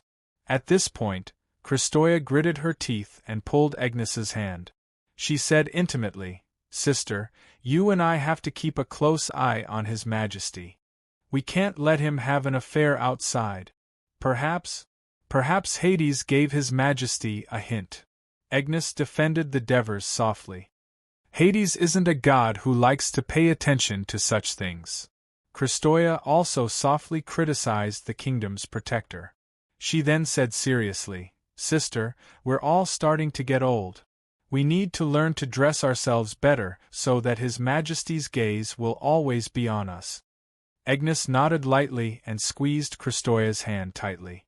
The two women, who were of similar age and had different interests, had lived together for nearly 20 years. They had already tacitly established a close relationship that was not like biological sisters, but more like biological sisters. "Sister, don't always wear that white set. His Majesty will get tired of it after looking at it for a long time. In 2 days, I'll send you a few sets of other colored underwear with decorative patterns," Christoia suggested. Agnes answered shyly. "Mother, we're back." At this moment, a clear shout came from outside the door. 2 pretty girls, one tall and one short, walked into the hall. "Mother Agnes, you're here too," the tall girl immediately shouted. The short girl respectfully bowed in turn. "Mother?" "Christoia's mother." "Eunice, haven't you learned how to greet your elders?" Christoia said with a straight face as she sat upright. "All right." Eunice pouted and helplessly bowed to the two mothers. She then glared at the snickering of Rhea to show her dissatisfaction. "Why are you back so early today?" Christoia asked in a slightly stern manner. "Ugh. I'm teaching dance this afternoon. My period came and the teacher gave me a day off. I don't like going home alone, so I asked for a day off for Rhea as well," Eunice said bravely. "Isn't it enough that you're slacking off alone? You even dragged your sister into it." Christoia's face darkened. I'm not feeling well either. Sister just," Rhea stuttered as she tried to explain, but Eunice slapped her. "Don't speak." Christoia's almond-shaped eyes widened. Beside her, Agnes hurriedly said, "Since you're both not feeling well, hurry up and get some rest." The two girls' faces lit up, and they immediately looked at Christoia. Christoia's face was still gloomy. "I'll forgive you two this time, but if you leave early again, you'll be punished." "Got it," the two of them replied in unison. They turned around and smiled at each other, walking briskly outside. At the door, Eunice turned around and asked, "Mother, is there any news from father and brother today?" "Yes. This morning, a messenger brought a letter from your father. It says that the army of Rome has been defeated. Your brother and brother Adoris have safely returned to Rome, and are preparing to participate in the triumphal procession to be held in Rome," Christoia said. "A triumphal procession to be held in Rome?" Eunice exclaimed softly, and then said in annoyance, "I really want to see it. When are father and brother coming back?" Avriya interrupted from the side. Child, this wasn't mentioned in the letter, Kristoya said with a smile. However, since our army has already occupied Rome and defeated their army, the day of final victory shouldn't be too far away. When that time comes, your father and the others will be back. Hearing this, Avriya smiled happily. Let's go, Avriya. We should go back to the bedroom to rest. Eunice gave her a look. The two girls walked out of the hall, and their whispers could be faintly heard. In a while, we'll release Bryant's dog and bring out my horse. You can carry your kitten, and then we'll play outside the courtyard. Brother Bryant's will be angry if he finds out. With me here, he won't dare. Kristoya, who was in the hall, suddenly sighed. Seeing this, Agnes hurriedly advised, Sister, don't be too strict with the children. Let them relax sometimes. That's not what I'm worried about. Kristoya looked out the door and shook her head. In a few months, Eunice will be 14 years old. She's almost an adult, yet she's still so. According to our Dionia's laws, Eunice is still 2 years away from adulthood. Sister, you're worrying too early. Besides, I think it's a good thing that Eunice has a strong personality. She won't be bullied in the future, but I'm a little worried about Avriya, Agnes consoled. In most of the Greek cities, a girl was considered an adult at the age of 14, and could then talk about marriage. However, in the kingdom of Dionia, under the strong request of the king of Devers, and with the support of medical authorities such as Helps, the Senate passed a law that stated that girls were only considered an adult at the age of 16, and could not be married before then. Originally, the Devers wanted to set the age of adulthood for girls at 18, but due to the harsh environment and backward medicine of this era, the average age of Greeks was not high, and girls often matured early. If they waited until they were 18 to marry, the cost of raising them would be too high, and it would be detrimental to the growth of Dionia's population. Hence, a compromise was made. You don't have to worry about that. Who would dare to bully our children? This morning, Andrea came over and talked about her eldest son, Matthesius. She also asked about Eunice, intentionally or otherwise.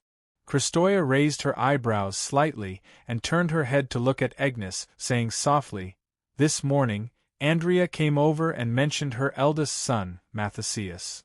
She wants to propose to her son? Agnes was shocked. Although she rarely interacted with outsiders, she had grown up in a noble family in Lygum, and had some understanding of these matters. If it was in another Greek city, Eunice would have reached the age of marriage.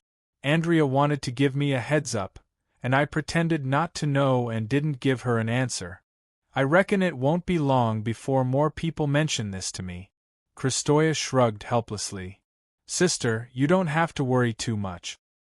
His Majesty has already said several times that Eunice and the others' marriages are up to them. They can marry whoever they want to marry, Agnes consoled.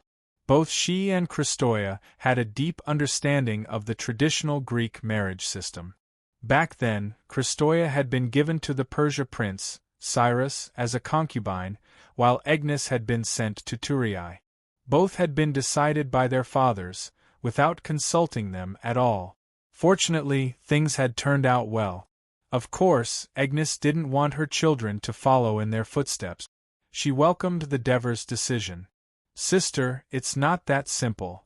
Kristoya shook her head and said with some annoyance, Eunice is still young. How can she tell if the man she likes is good or bad? We'll have to do it for her.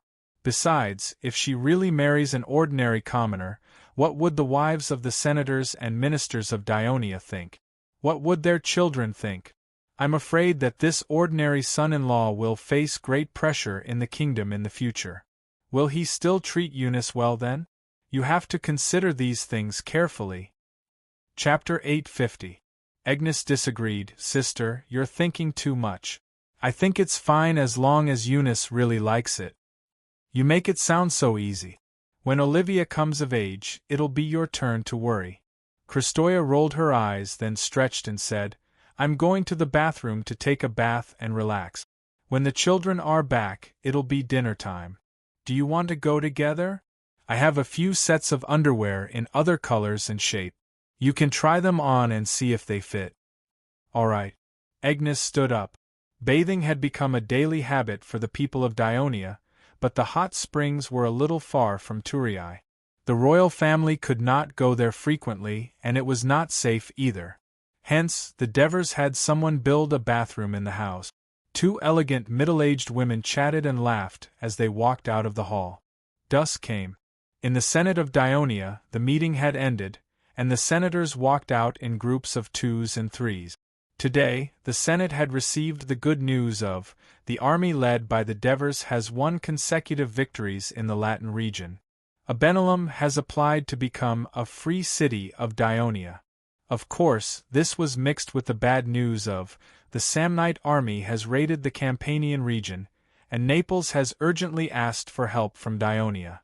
But this did not affect the mood of the senators. They walked down the stairs, laughing and talking.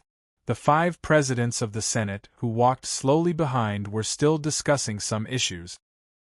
His Majesty's letter said that the situation in Rome has now stabilized, and the expeditionary army is expanding the territory it has occupied, preparing to completely defeat the people of Rome. He asked us to make a detailed plan in advance for the large-scale migration of some of the people of Dionia to Rome after the war, as well as the settlement of the surrendered nobles of Rome in other cities. What do you suggest? Cornelius asked. I noticed that His Majesty wrote in the letter, the migration of the people of Dionia, instead of letting the preparatory citizens and freedmen fill the newly occupied land like in the past. This shows that His Majesty attaches great importance to the region of Rome, and needs to quickly integrate Rome into the kingdom. Lysias said in a low voice. According to the news from the messenger, the area where Rome is located is a fertile plain, much larger than our Sabari plain. The Tiber River is also wider than the Crati River, and the agriculture and livestock there are quite prosperous. If we can completely take over Rome, not only can we solve the worries that the drought has caused to His Majesty, but we can also greatly increase the strength of our kingdom. Antares pondered and said, however, that area is not adjacent to our current territory, and there are many other forces and races around it. Besides, the people of Rome are quite strong. Perhaps His Majesty has considered this, which is why he requested for a large number of people of Dionia to be migrated there, so that they can quickly become the backbone of the stability of the region of Rome. If they are preparatory citizens and freedmen, I'm afraid that they won't be able to firmly defend the interests of the kingdom in that crisis-ridden area. Although I didn't see the battle between our soldiers and the people of Rome with my own eyes, in the past few days, we have transported nearly 2,000 dead citizens and more than 2,000 injured people from Turii alone. The officials of the City Hall have been busy helping the Ministry of Military Affairs to compensate the families of the deceased and arrange for the treatment of the injured. I heard that there are also many casualties in other areas.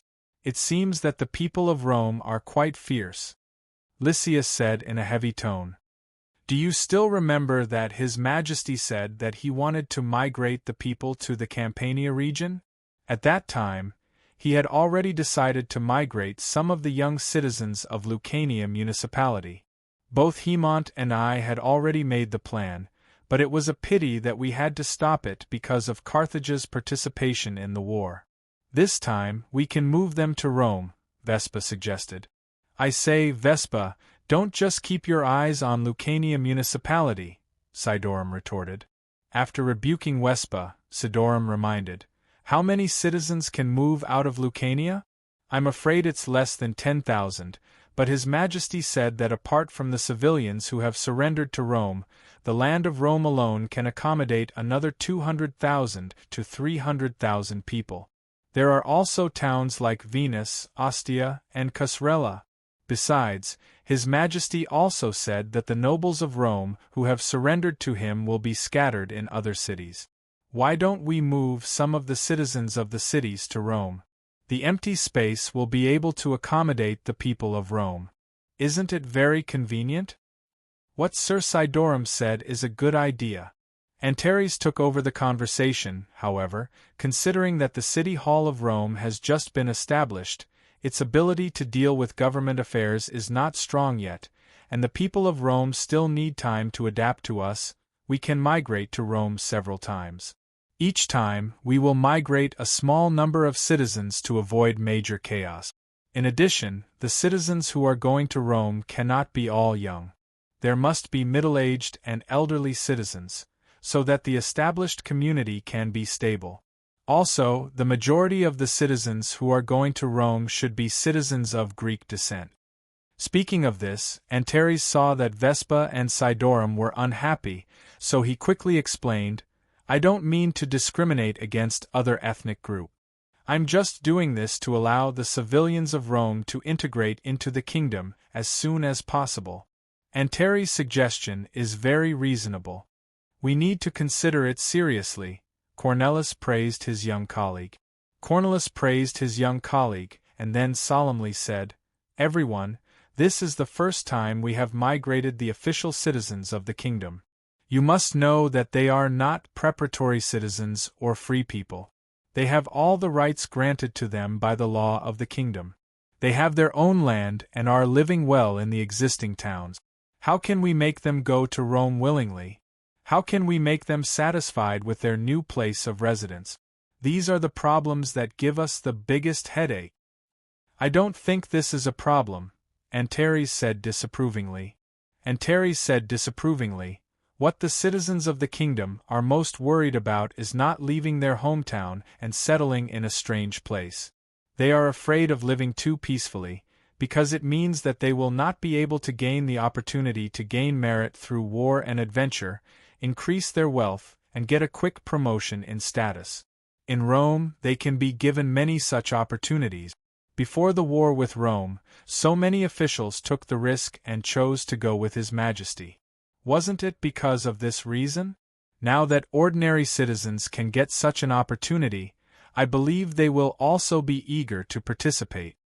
Antares' words made the other three nod. Cornelis coughed awkwardly. "Ugh. What Antares said is very reasonable, but we still need to implement it before we know the real reaction of the people. So we have to make more preparations in advance to reduce the resistance of the people.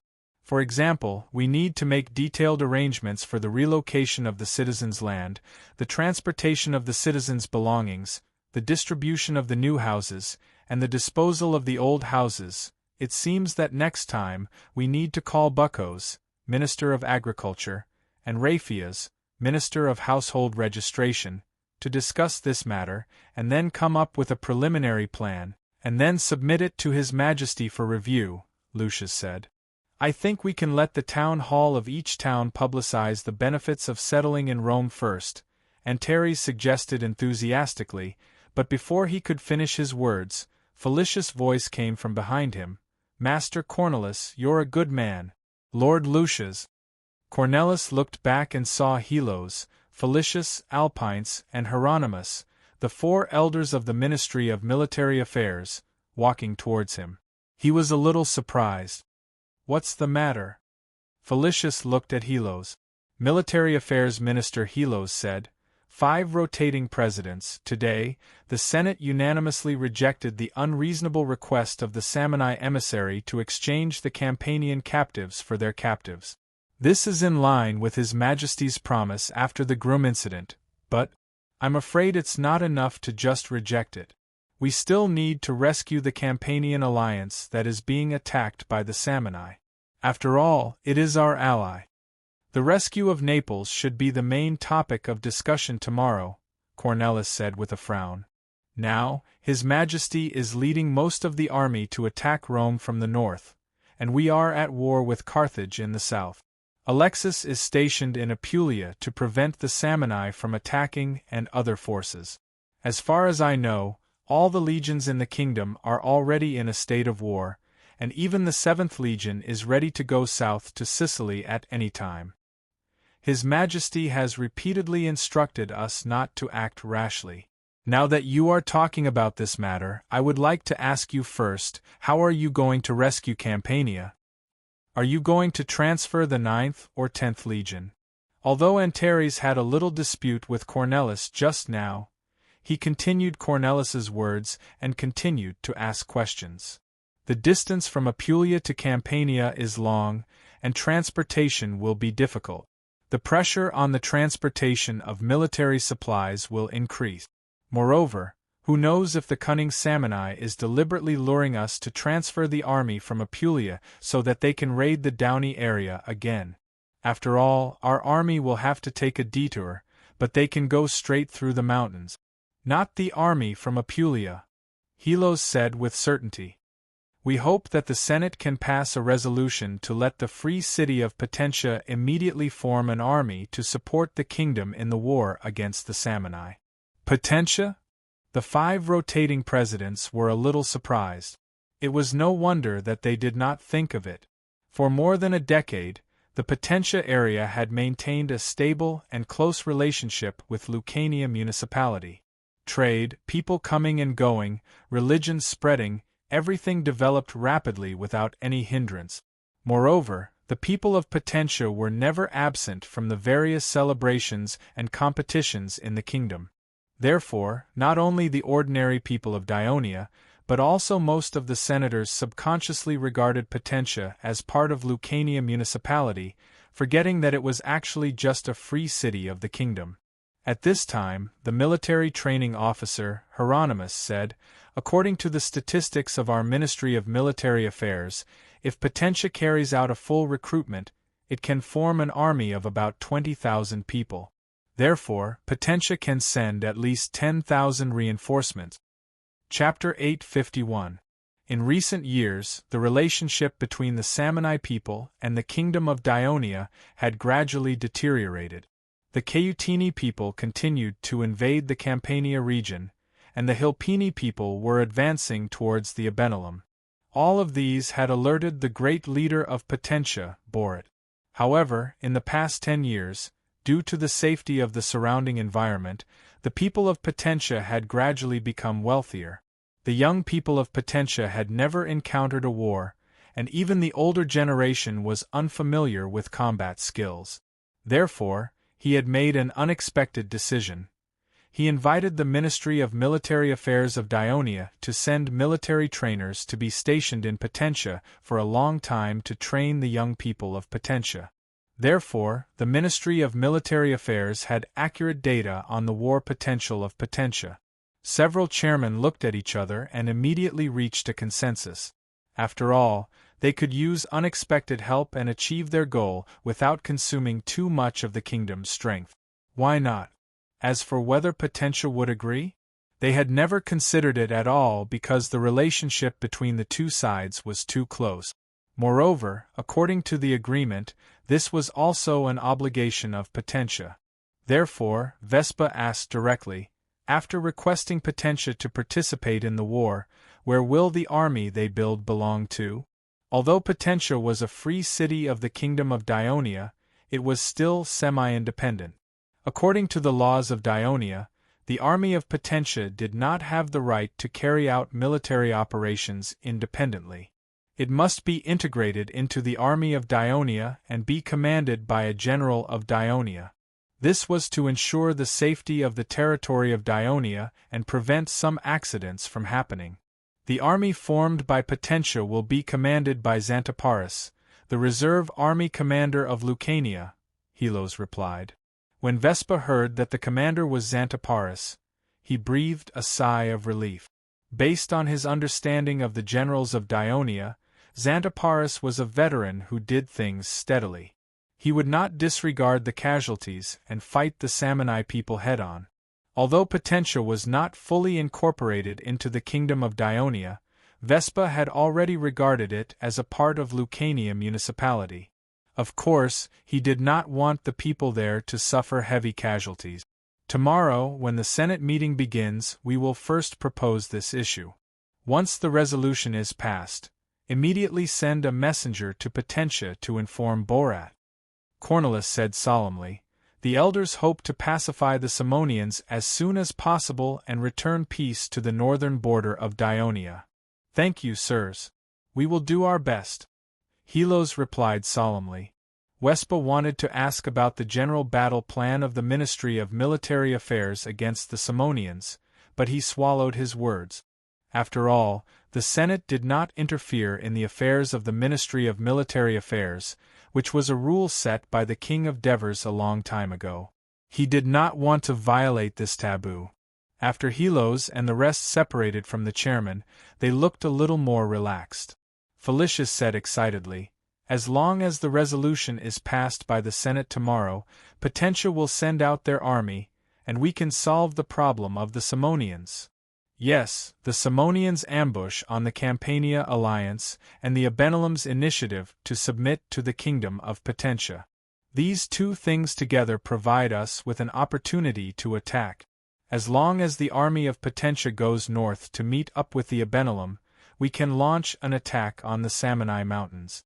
At the same time, Alexis can lead the army to attack from the east. With the cooperation of both sides, we can completely control the flow of the war against the desert people. Capys, who was usually calm, was also happy at this time. The Hilpini have fought many wars with Potentia. This time, if we let the army of Potentia enter the Abenelum, will it cause dissatisfaction and conflict between the two sides? Alpince reminded. I don't think so. Felicius explained with more certainty. Ever since the Southern War, Potentia has not fought with the Simonians for more than 10 years. I don't know if the people of Potentia have forgotten the hatred of the past, but according to the information obtained from His Majesty's Intelligence Department, Potentia and the Abenelum often trade, and the people of both sides can enter and leave each other's territory relatively freely. Therefore, the army of Potentia entering the Abenelum should not cause too much of a reaction. Besides, you have to believe in Xanthoparis. With his ability, he will coordinate the relationship between the two sides. The other three nodded. They were all survivors of the expedition to Persia, and they had a deep understanding of Xanthoparis' ability. I think Polit will be very happy when he receives the news that we let him attack the Simonians, Hieronymus said. With his temperament, he will definitely lead the army into battle himself. To achieve this goal, he will also restrain his people and cooperate with the Abenelum to fight together. Not only did Polit let his people receive training from the military trainers of Dionia, but he also personally received training many times to learn the fighting style of the Legion of Dionysia. As the military training officer, Hieronymus went to Potentia several times to inspect the military training and was treated with great hospitality by Polit. The two sides forged a deep friendship. We don't have to worry about the Abenelum and Potentia. The only thing I'm worried about now is His Majesty, Felicius said in a low voice. He has emphasized many times that we should not lead the army into the Simonians to fight, and our plan is completely against his wishes. Felicius' words turned the excited expressions on Hieronymus and Alpine's faces into solemnity, but Helos looked calm. He comforted everyone. When we were discussing the plan in the Ministry of Military Affairs, didn't I already say that His Majesty was worried that we were not familiar with the terrain of the Simonians, and that the Simonians were good at fighting in the mountains? If we entered rashly, we would be at a great disadvantage. That's why he repeatedly emphasized it, but he never said, we are not allowed to enter the Simonians. Now, with the help of the Abenelum, and with the main force of the Simonians in Campania, it's a good chance for us to get rid of the Simonians. I believe His Majesty will agree if he knows. Helos, we should wait for His Majesty to receive our battle plan and give his approval before we start the attack, Felicius reminded him, still worried. It will take at least 7 or 8 days for the letter to be sent to Rome and back. The matter of the Abenelum joining our kingdom has been carried out in secret, but I think it will be difficult for the Abenelum people to keep this secret for a long time. Once the leaders of the Samni tribes know about it, they will quickly withdraw the troops attacking the Campanian alliance to the Samni mountains. Then our efforts will be in vain. So, after the decision is passed tomorrow, we must immediately inform Alexis to carry out our plan. If His Majesty blames us in the future, I am willing to bear the responsibility alone. Helos said resolutely. This is a decision we made together. How can you be responsible alone? Hieronymus immediately expressed his objection.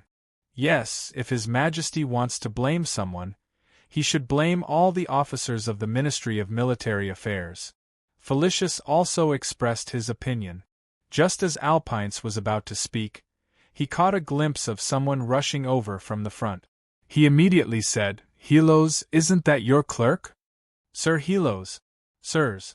The officer rushed over and gave a military salute. "Lady Alexis has sent an urgent letter." Helos quickly took the letter and opened it. Soon, a smile appeared on his face. The other three immediately cast curious glances at him.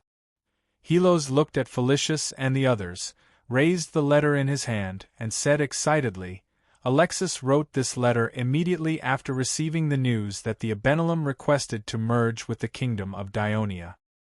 He requested to reassemble the 10th Legion and the 11th Legion, join forces with the Abenelum and Potentia to attack from the east and west at the same time, clear the obstacles, and take down Aquilonia in one fell swoop." We all thought the same thing. Although the Third Fleet of Dionia tried its best to blockade the west coast of the Italian peninsula, and the Sicilian fleet patrolled the waters west of the Strait of Messina from time to time, it was impossible to stop the people of Carthage from obtaining information about Rome. After all, the islands of Corsica and Sardinia under the control of Carthage and the region of Latin, where Rome was located, were separated by the sea. Under the orders of the judges of Carthage, the Phoenician city-states on the islands had to send ships again and again, taking the risk of avoiding the patrols of the warships of Dionia, to approach the coast, to Antium, Adium, and other towns to understand the development of the war in Latin. Then, the judges of Carthage sent ships directly south from the west side of the island of Sardinia to the city of Carthage. Therefore, when the people of Carthage knew that Dionia had sent a large army to attack the region of Latin, they were happy to see it happen, because Rome had restrained most of the forces of Dionia, which would inevitably reduce the pressure of the attack on the west of Sicily. But a few days later, the news that the city of Rome had been captured shocked the elders of Carthage. According to the news they learned, Rome was a large city. Although its main force was not in the city, it was so easily captured by the people of Dionia, which showed the strength of the military forces of Dionia. After a while, when the news that Ostia had been burned down, the army of Rome had collapsed, and the remnants of the army were holed up in the southwest of Latin, the entire aristocratic class of Carthage was shocked. Rome was a powerful city-state in central Italy. Because of this, Carthage chose to form an alliance with it. But in such a short period of time, it was defeated by the Dionysian army to the point of being unable to fight back, and even to the point of being at death's door. Chapter 852. The horror of the Dionysian army finally made them realize that once Rome was completely destroyed, then Dionia would be able to completely free up its hands to focus on Carthage. And now the Senate was still in a dispute, wasting precious time. So they gathered and strongly appealed to the Senate. While the main force of Dionia was still in Latin, they should immediately send an army to land in Sicily, defeat the army of Dionia, completely occupy the whole of Sicily, and gain the upper hand in the overall war situation. Under the circumstances of the agitated crowd, Hanno did not dare to obstruct, and the Senate finally decided to recruit no less than 60,000 troops from Carthage and its surrounding areas as soon as possible and hand them over to Margo, the military commander of Carthage. Margo, who was far away in the south of the Iberian Peninsula, also realized the urgency of the war situation, and also hastened to gather and form new troops. In fact, there was no need for Topyrus to urge Wolsey and the Helnici. As soon as the army of Rome left the Tullus Valley, they had already begun to take action. The tribes of Helnici who had fled into the mountains gathered and began to attack the Roman soldiers who occupied the territory. The focus of their attack was the city of Forentyrum. The former central town of the Helnici was built in the mountains, which brought great difficulties to the Roman siege. In order to quickly end the war in Helnici, Camillus had to withdraw a large number of young and middle-aged citizens from Rome and its allies, thus leaving the city of Rome and its surrounding areas defenseless. The Devers seized this favorable opportunity to finally reverse the situation in Latin. The army led by Camillus retreated in a hurry, but considering the difficulty of capturing Forentyrum and the importance of its location, he left 2,000 Roman soldiers to guard it. However, the Roman army had attacked the city many times, and the battles were very fierce, causing the walls of the city to be in ruins. Before the Roman soldiers who stayed behind could repair the city, the attack of the Helnici had already arrived. Most of them used the cover of the mountains and trees at night and early in the morning to approach the city walls. Some even sneaked into the city and launched a sudden attack. Once the people of Rome gathered their troops and prepared to fight them head-on, they would immediately flee the city. The Roman army, which was not good at fighting in the mountains, would be ambushed by the Helnici if they chased after them. After suffering a few losses, the Rome could only defend the city, but the Hernici's attacks did not stop. Although they did not cause many casualties to the Rome, they put a lot of psychological pressure on the Roman soldiers, so they could not get enough rest. After the defense of Rome, the Helnici shifted the focus of their attack to the Roman supply caravan that was transporting supplies to Forentyrum. Since the main force of Rome had withdrawn from the area, there were not many troops left to protect the caravan.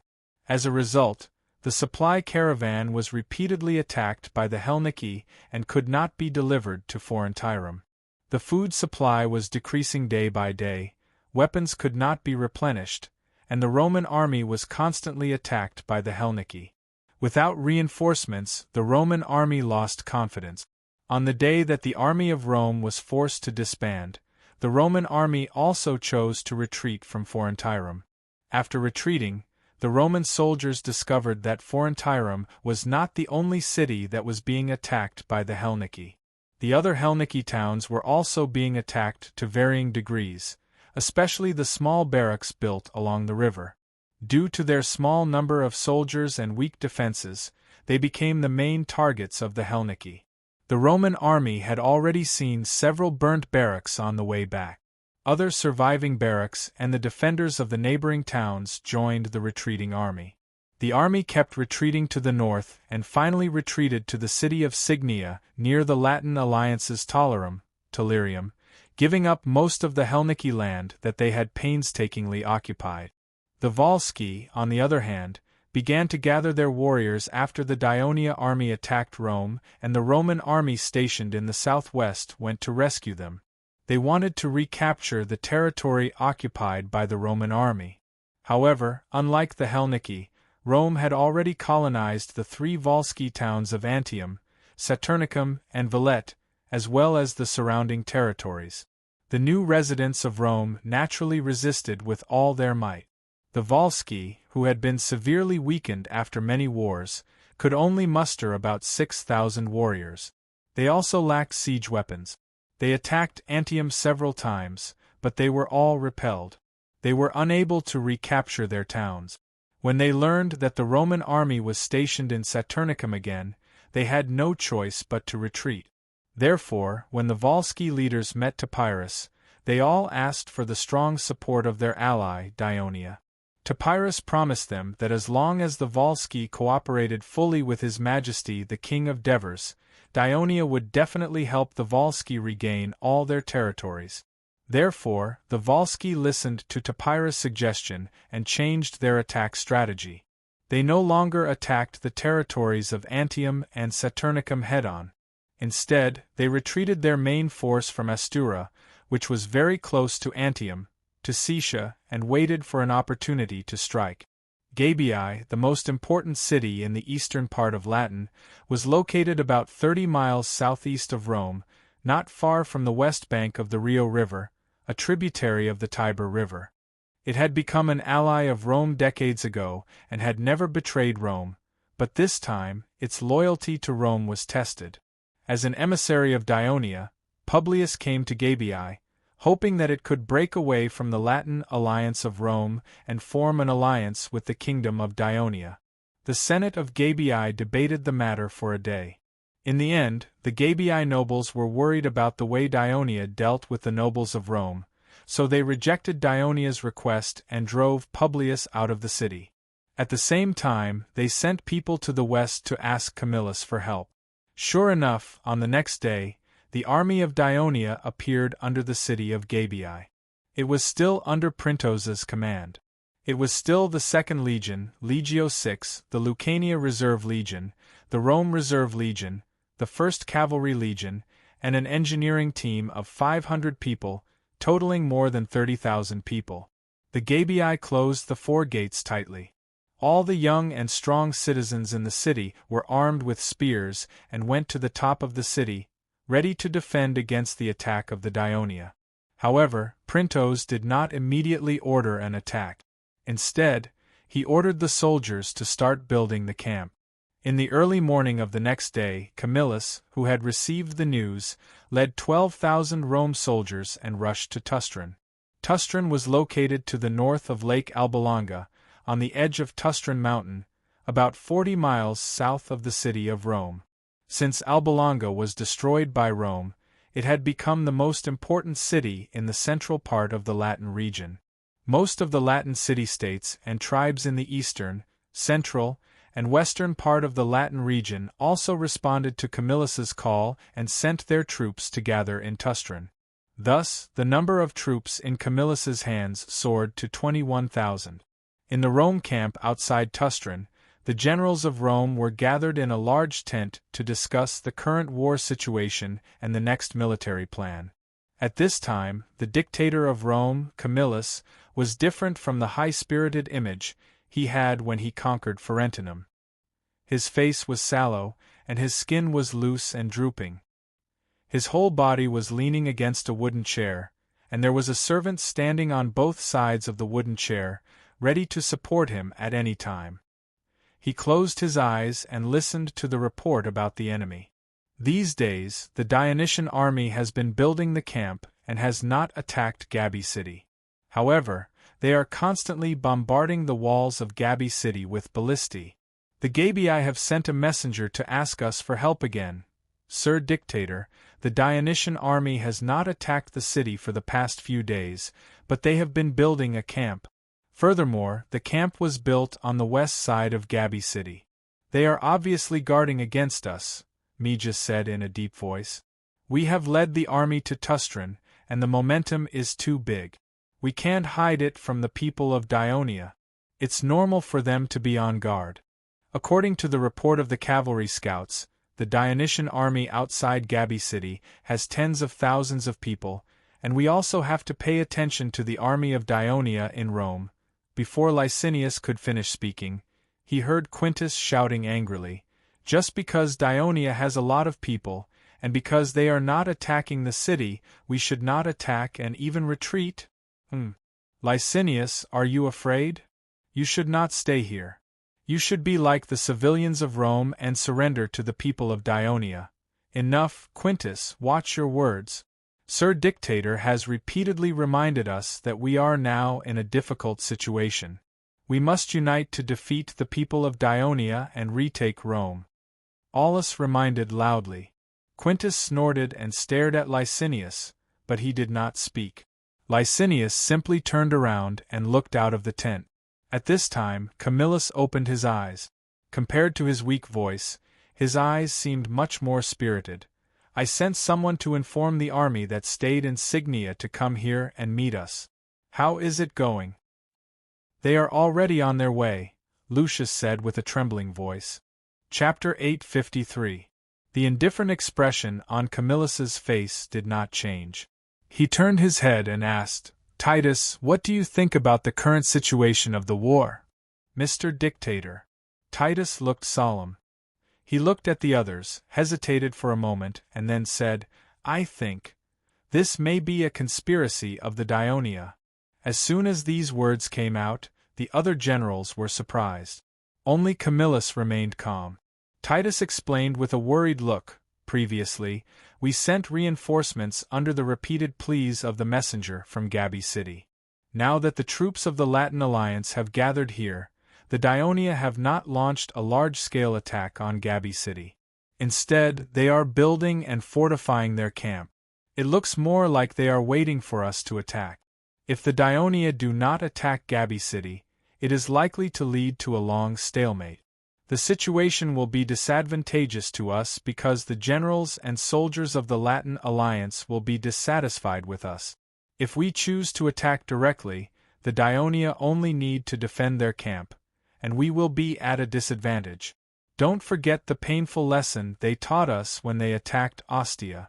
But if we retreat like this, we will lose our prestige in the Latin Alliance. But even if we knew that this was a plot of the Dionia, we had to send reinforcements. We are the leader of the Latin Alliance.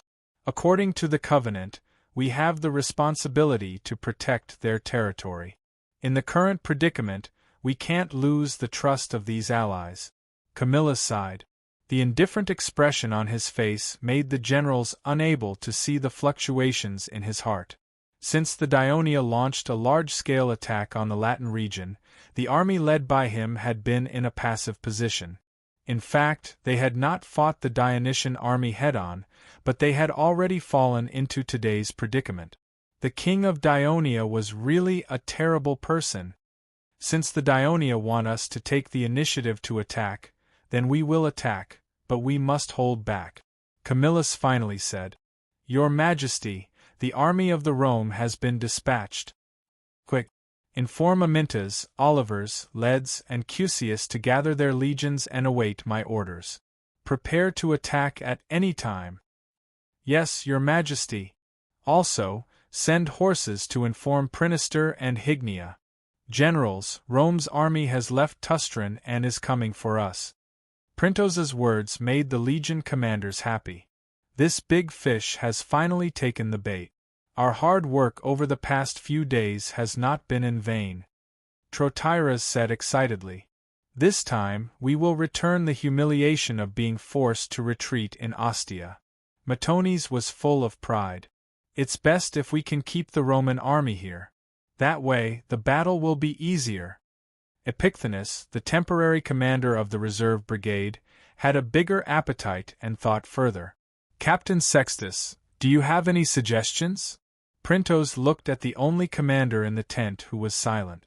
Although Sextus was called a captain, the reserve brigade of Rome's civilians had more than 6,000 people. Sextus was the captain, and he did the work of a legion commander. However, the reserve brigade of Rome was only a temporary establishment, and it would be disbanded when the war ended. Although the Devers had the idea of building a legion in Rome, Sextus could not be the legion commander for the time being. He could not even be a captain. After all, he did not understand the military system and tactics of Dionia. He still needed to refine them to convince the soldiers. I have no objections. Please give the order, Commander, Sextus said in a deep voice. Crotocatax, who was standing at the side, looked at the Roman man who was only a few years older than him. He could understand how Sextus felt at the moment, but just as his father had told him, only by letting the Romans participate in more battles could they cut off the shackles of their past. Printos coughed, then looked at the generals and said loudly, Generals, please fight the enemy according to the previous deployment. Tustran was less than 30 miles away from Gabi City, but the Roman army did not march fast. They only arrived at the Dionia camp after noon. Then, the bugle and military drums sounded loudly, and the defenders on Gabi City were very excited when they heard it. The reinforcements of Rome are here. However, the Roman coalition army did not immediately launch a fierce attack on the camp. The army temporarily stopped moving forward, and the soldiers began to eat rations to replenish their physical strength. After that, the soldiers began to slowly approach the camp in a loose formation. The soldiers of the Roman coalition army walked carefully, as if they were looking for traps on the ground. In fact, the Dionia camp had no other defensive facilities except for the trenches, sentry towers, and wooden walls.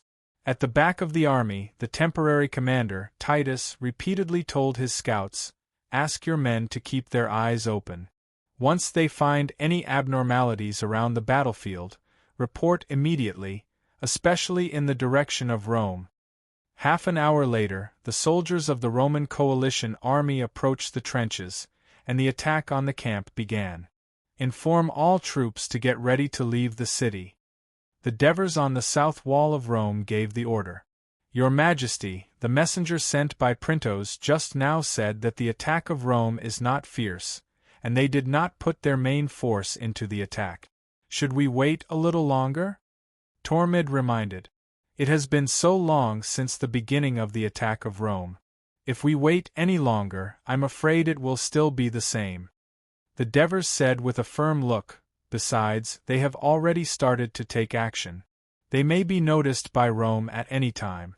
If we miss this chance, the people of Rome will not be fooled again. Understood, Your Majesty. When Tormid responded, the three commanders, Amintas, Olivers, and Lazaru, had already turned and left the city.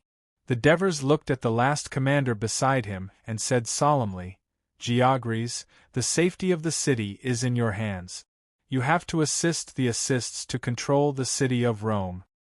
Please rest assured, Your Majesty. Georges put his legs together and punched the left side of his chest with his right fist.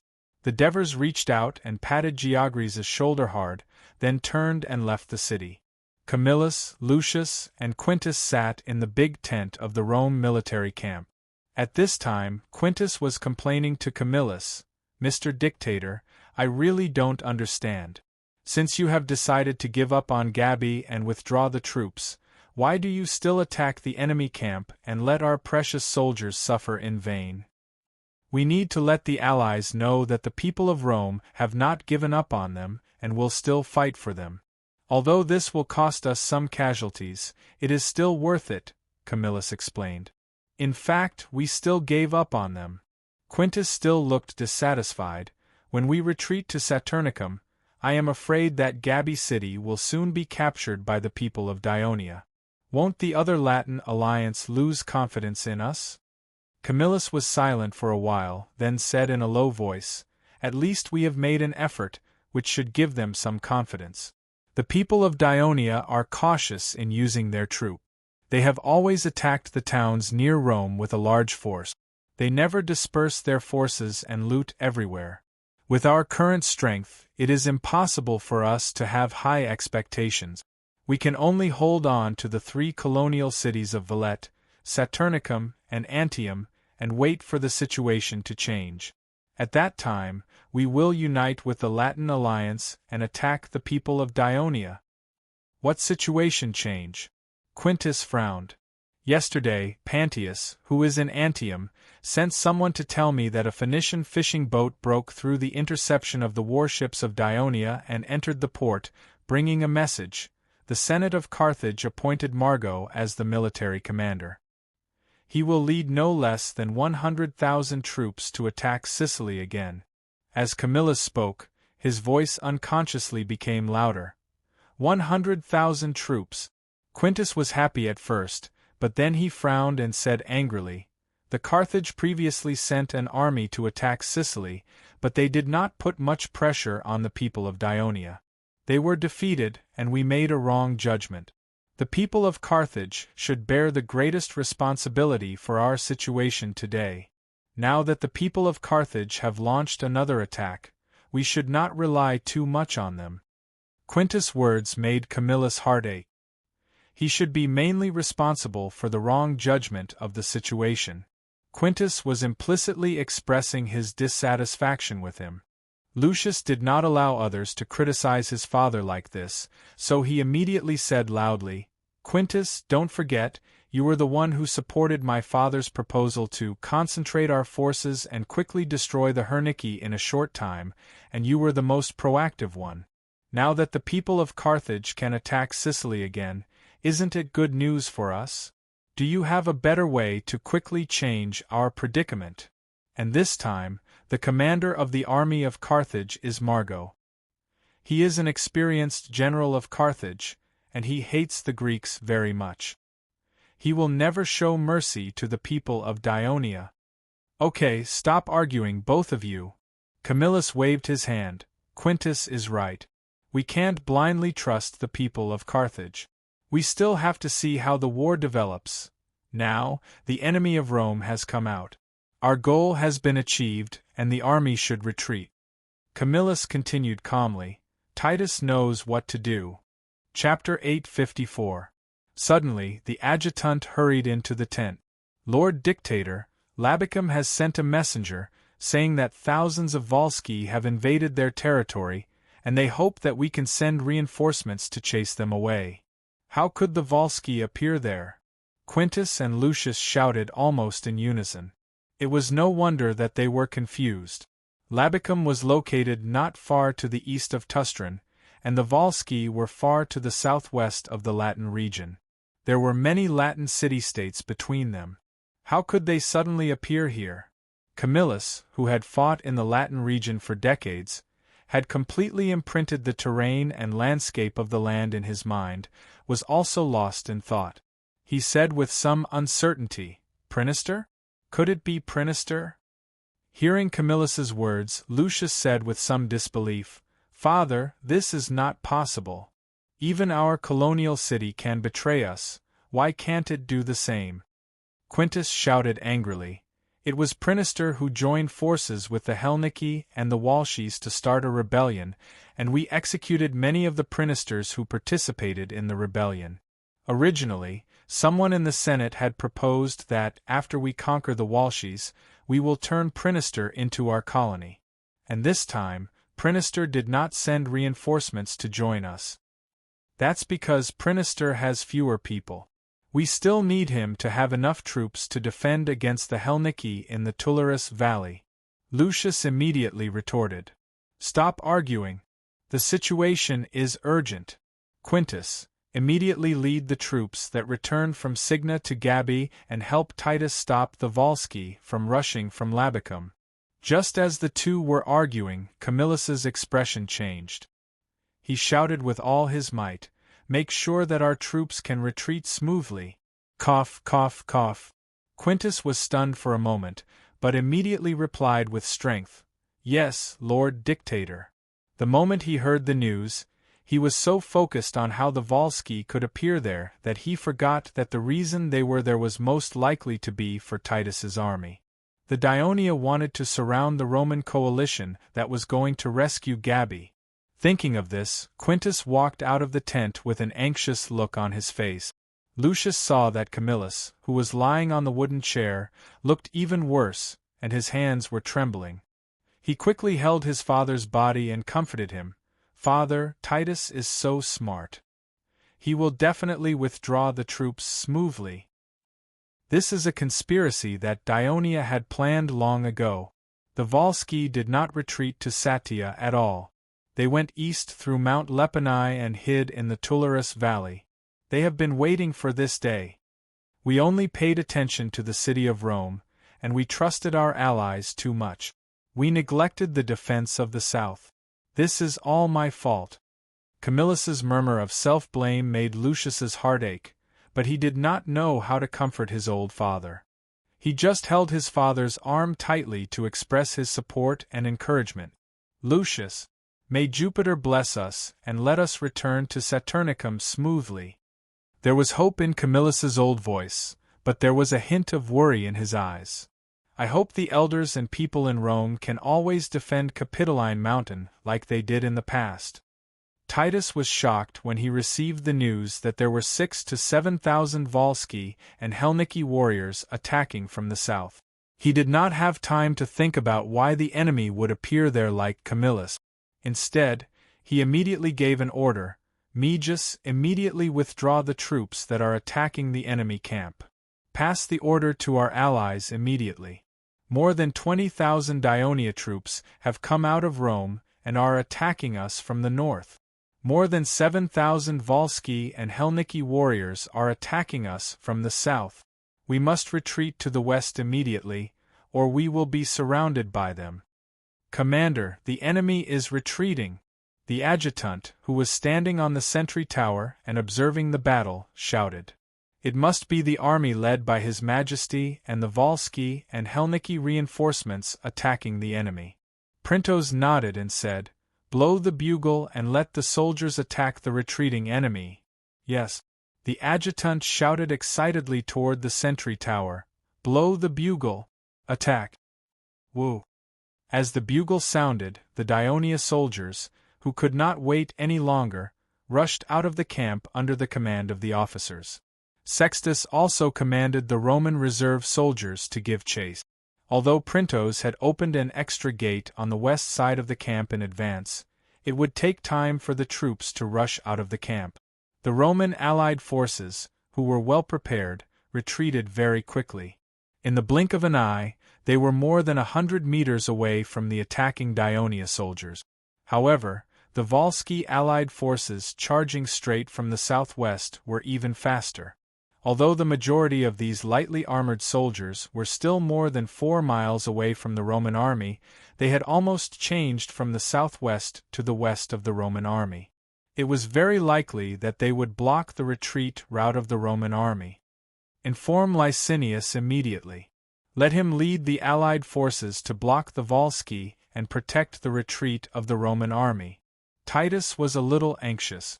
Fortunately, when he was in formation to attack the camp, he arranged the allied forces on the right flank. His original idea was that when the Dionysian army of Rome came out, it would be convenient for the allied forces to retreat to the south. The Latin city-states were in the south. But now they could be used to block the enemy. As for whether the allied forces would suffer heavy losses, he did not care. He shouted in a hoarse voice, "Order the entire army to speed up the retreat." Licinius led about 10,000 Latin soldiers, separated from the main force, and marched straight to the southwest. When he learned from the cavalry that they were still more than a mile away from the enemy, Licinius began to form the formation. He arranged the allied heavy infantry at the front and the light infantry at the back. Titus hoped that he could block the incoming enemy, but he also hoped to quickly defeat the enemy in front of him and open the way for the army to retreat to the south. However, before he could wait for the allied generals to order the soldiers to form a phalanx, the Volsci and Helniki soldiers were already less than 500 meters away. They adopted a very loose formation, so they could move forward and spread out their formation more smoothly. The messengers sent by Licinius urged again and again, and the soldiers of the Latin alliance hurriedly got into formation. The Volsci soldiers, filled with resentment towards the Roman people, had already charged to the front of the formation and immediately crashed into the Latin formation. Licinius hurriedly ordered the soldiers to continue the attack, hoping to encourage the allied soldiers to block the enemy's charge and then wait for an opportunity to counterattack.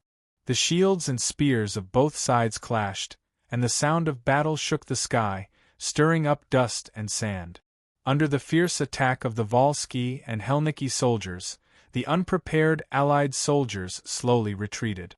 Licinius was not in a hurry. He knew that the long-distance attack of the enemy could not last long. When the line was stabilized, the heavy infantry could show their power. However, in the midst of the battle, he heard a panicked cry from the right wing of the formation, "We have lost, run! Run for your lives, we are almost surrounded."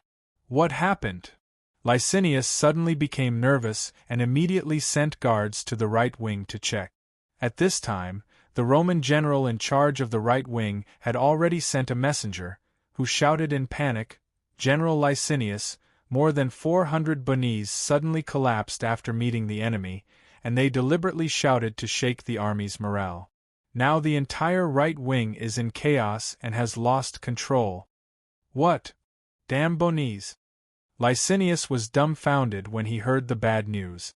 It turned out that after listening carefully to Publius' detailed introduction of the Latin city-states, the Devers secretly had a rough plan in mind. He first sent Publius quietly to Prinister, which both of them thought was the easiest to persuade to surrender. The result was that Prinister was the first to reach a secret alliance with Dionia. Then, Publius turned the goal of persuading Bunnies to surrender. This small Latin city, located to the west of Prinister and less than 8 or 9 miles away, had been breached during the Prinister rebellion and the joint attack of the Volsci, Helniki, and Equus. It survived only because of the rescue of the army led by Camillus. Logically, it should be grateful and loyal to Rome. But Publius thought that was not the case. Since the city was breached and plundered, the Bonese seemed to be full of fear of the Helniki, Volsci, and other races to the south. Whether it was Rome's attack on Volsci or Helniki, it was very active in expressing support and providing a large number of supplies and personnel. Now, the city of Rome had fallen, and the Romans had retreated to the west of the Latin region. Its power had greatly declined, and the Helniki had risen again. Therefore, when Publius hinted to the Bonese that Prinister has surrendered, and made a guarantee that Daionia will completely guarantee the safety of the Bonese territory, Bonese became the second Latin city-state to ally with Daionia. When Gabi's city refused Daionia's persuasion to surrender, the Devers' plan in advance had already taken shape. The Watch coalition was actually quietly stationed between the cities of Prinister and Bonese. Chapter 855. Although Licinius was the commander of this allied army, he did not have any troops under his command. In the face of such a critical situation, the only thing he could think of was to inform Titus and ask him to send an army to stabilize the situation here. Otherwise, just as Licinius hurriedly sent out the messengers, the speed of the Latin army's collapse was far faster than he had imagined. A small section of the formation on the right began to collapse, and then the chaos gradually spread to the entire right wing, and then quickly spread to the middle, until the entire formation. After all, the Latin army was a patchwork of more than a dozen Latin cities and tribes. It was difficult for them to work together and completely obey orders. Besides, part of the reason they were fighting here was to fulfill the covenant, and part of the reason was that they were afraid of being interdependent. They were fighting for their own safety. But they did not have the determination to fight to the death. So when the soldiers of a city fled, the soldiers and generals of the neighboring cities were unwilling to continue fighting and become scapegoats. So the whole formation quickly collapsed like an avalanche. The commander of the allied army of Vaux was Catamontalus, the Archon of Pelevernham. Since Volci had 5,000 troops in the battle, more than the Helniki, and the Volci had greatly assisted the Helniki before, the Helniki allowed Catamontalus to be the commander of the allied army without any complaints, and the Helniki fully obeyed his command. Catamontalus charged at the front of the army with a shield and spear in hand. He roared wantonly and felt indescribably carefree. He had never defeated the Latin army as easily as he did today. After defeating the Latin army, the exhausted soldiers of the allied army of Vaux seemed to have been re-energized. They shouted and chased after the fleeing Latin soldiers, forcing most of the Latin soldiers to flee to the north. When Titus received the report of Licinius asking for help, he was greatly shocked.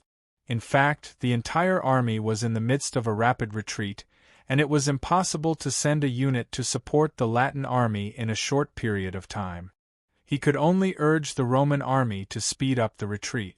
However, Titus did not expect the Latin soldiers to arrive so quickly. The Latin light infantrymen, who were only wearing thin clothes, threw away their weapons and clothes, ran to the front in a panic. They were like headless flies, crashing into the Roman army behind them, the Roman soldiers who were in charge of attacking the camp. The Latin light infantrymen's formation was instantly disrupted and hindered the Latin light infantrymen's retreat.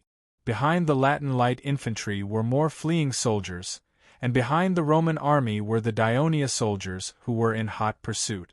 In such a terrible situation, how could Titus dare to stop the retreating army? But when it rains, it pours. General Titus, there are a few hundred Dionic cavalry charging from the northwest.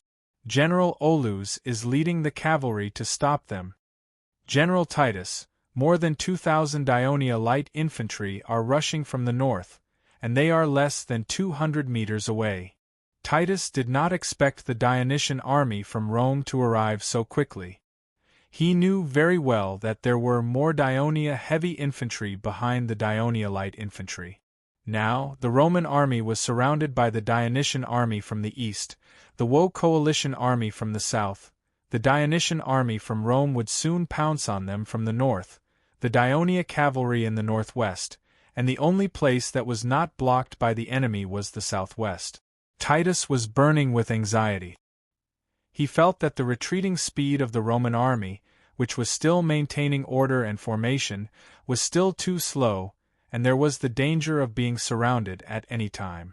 In a moment of desperation, he gave an order: inform all soldiers not to maintain formation, drop the unnecessary heavy objects, and quickly retreat to Villette.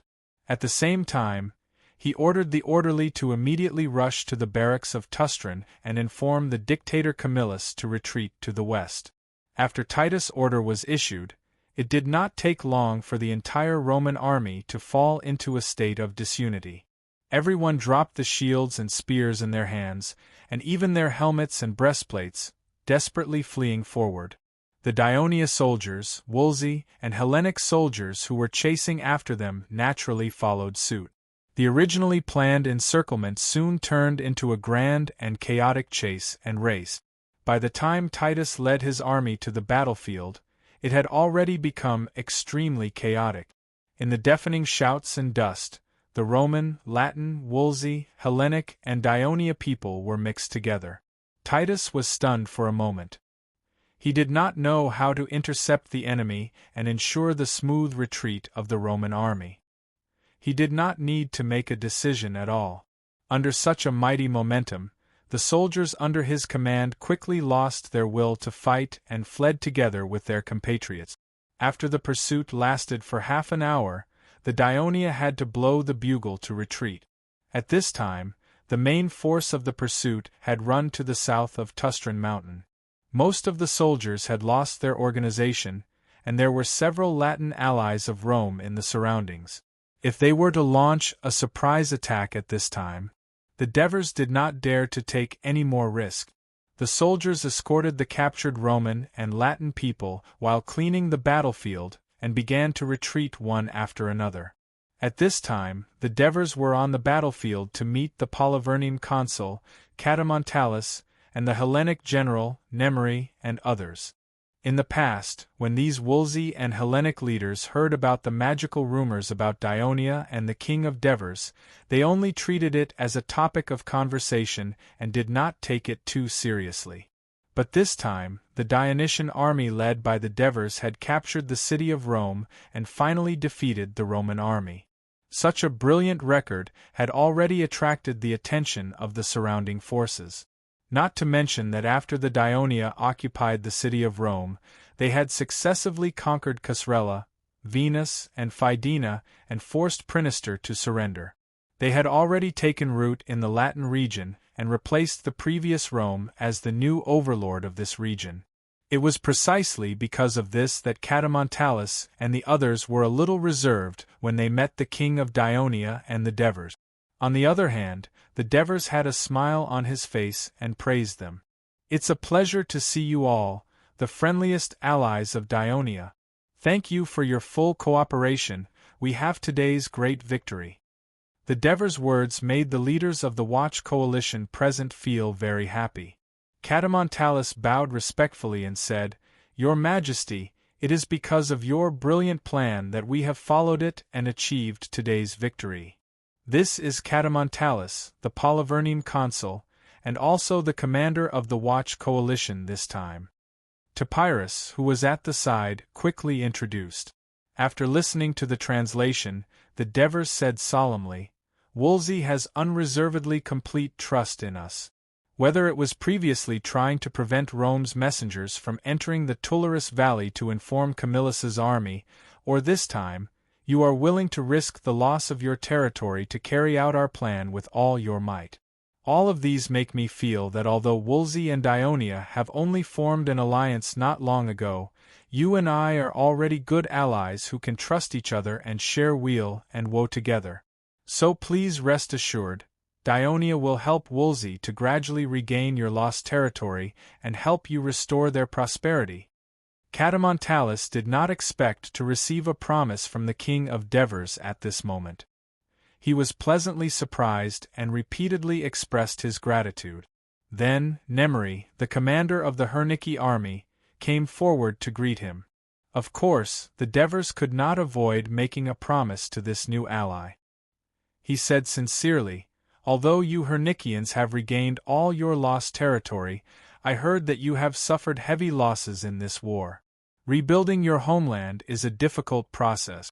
We, Dionia, have experienced such a painful experience before, so I know it very well. We will do our best to help you restore the prosperity of your territory as soon as possible and ensure your safety." The leaders of the Watch Coalition were happy to hear what the Devers said. At this time, Nemory asked again, "Your Majesty, Dionia defeated Rome and became the new master of Rome. Now some forces are worried that Dionia will become the second Rome." When the Devers heard this, they immediately became serious. "Thank you for your reminder. Which forces are you referring to?" Nemory was a little hesitant but finally said, "I know of the Maxi and Equus. Before I gathered the warriors to participate in this battle, they had sent people to dissuade me and expressed their concerns in this regard." The Devers nodded. He glanced at the crowd and found that everyone's eyes were focused on him. He suddenly understood that this was probably not only a problem that the Equus and Maxi were worried about, but also a problem that all the forces around Rome were concerned about, of course, including the Wolsey and the Herniki. The Devers pondered for a moment, then said in a clear voice, "Dionia and Rome do not border each other, and there is no conflict of interest. It is because Rome has invaded your territory. When you are facing a survival crisis, we, Dionia, have decided to go to war with Rome in order to fulfill the covenant. Until now, Dionia has been fighting with Rome and Rome's allies. The towns that have been captured are also owned by Rome and Rome's allies. Whether it is the Maxi, Equus, Etruscans, or Sabines, as long as they are willing to live in peace with Dionia, we, Dionia, will never covet their land and fight with them for no reason. On the contrary, we, Dionia, are willing to be friendly with them, conduct trade, promote friendship, and jointly maintain peace and tranquility in this region." Literature Museum. Chapter 856. After listening to the Devers, the Herniki General Nemory no longer hesitated. He asked, "Your Majesty, if the Equus and the Maxi also request to form an alliance with Dionia, will you agree?" The Devers remembered that last year, the Equus and the Maxi were lured by the Prignist rebellion and joined forces with the Volsci and the Herniki to invade Rome. However, they were defeated by Camillus. Then this year, during the period when the Roman army conquered the Herniki, these two races sent reinforcements, but they were defeated again and their strength was severely weakened. They hoped to form an alliance with Dionia to eliminate their worries and ensure the safety of their territory. After all, the rumor that Dionia abides by the covenant has been confirmed by the Volsci and the Herniki. I welcome it. The Devers smiled. I not only hope that the Maxi and Equus can form an alliance with Dionia, but also hope that the other forces around Rome can also become allies of Dionia. After the battle, the Devers did not invite the leaders of the Vok coalition army into Rome to celebrate. On the one hand, the Volsci were eager to rush back to their defenseless territory to prevent Rome's revenge. On the other hand, the Devers also considered the feelings of the people in Rome. Therefore, he distributed most of the spoils of war, mainly armors and weapons, to the Vok coalition army so that they could return with gratitude. In this battle, except for some casualties of the Vok coalition army, the Dionysian army's losses were negligible. The Roman army did not suffer many casualties either, but nearly 2,000 of them were captured. The worst was the Latin army, more than 4,000 of them were captured. Most of the Roman soldiers successfully escaped back to Villette. It seemed that the Roman army did not suffer many losses. However, this defeat was another blow to the prestige of Rome in the alliance, especially since Dionia had captured so many Latin soldiers. Therefore, after the battle, the Devers did not ask Printos to withdraw the siege troops back to Rome. Instead, they put the 4th and Legio VI under Printo's command, and asked him to step up the attack on Gabi City, and take it as soon as possible. After returning to Rome with the joy of victory, the Devers called Publius and gave him an important task: persuade the Roman soldiers on Mount Capitoline to surrender. They also promised him that if the Roman soldiers on the mountain dared to hurt him, Daionia would bury everyone on the mountain with him. Whether he succeeded or not, he would become the new senator of the kingdom of Daionia and speak for the rights of the Roman citizens in the Senate. For this reason, Publius made careful preparations. The next day, he climbed Mount Capitoline with anxiety. At the same time, he brought along a Roman noble who lived in Villette City and a Roman soldier who was captured in the battle yesterday. He was also a noble. After the Roman soldiers received the order, they opened the pass. Publius, who had been waiting at the foot of the mountain for a long time, stepped into the mountainside of Capitoline. The Roman patrolling soldiers who passed by stared at him strangely. Some of them even cursed at him. He was already mentally prepared, so he pretended not to hear them and followed closely behind the leading soldier. At the same time, he carefully observed the surrounding environment. The reason why the Roman soldiers chose Mount Capitoline as the garrison was that it was the highest hill in the city of Rome. The mountainside was relatively steep, but the top was relatively flat and lush with trees. The Roman people thought that it was a gift from the god. They must like to live in such a beautiful place, so they built the main temple on the top of the mountain. However, when Publius went up the mountain, he was shocked by what he saw along the way. In less than 20 days, more than half of the trees on the mountain had been cut down. Simple wooden houses and tents were set up everywhere on the bare mountain ridge. Countless people in ragged clothes were lying on the ground. All of them looked emaciated and their eyes were lifeless. Along the way, Publius recognized many acquaintances. They were all civilians living in Sirio and Mount Verna.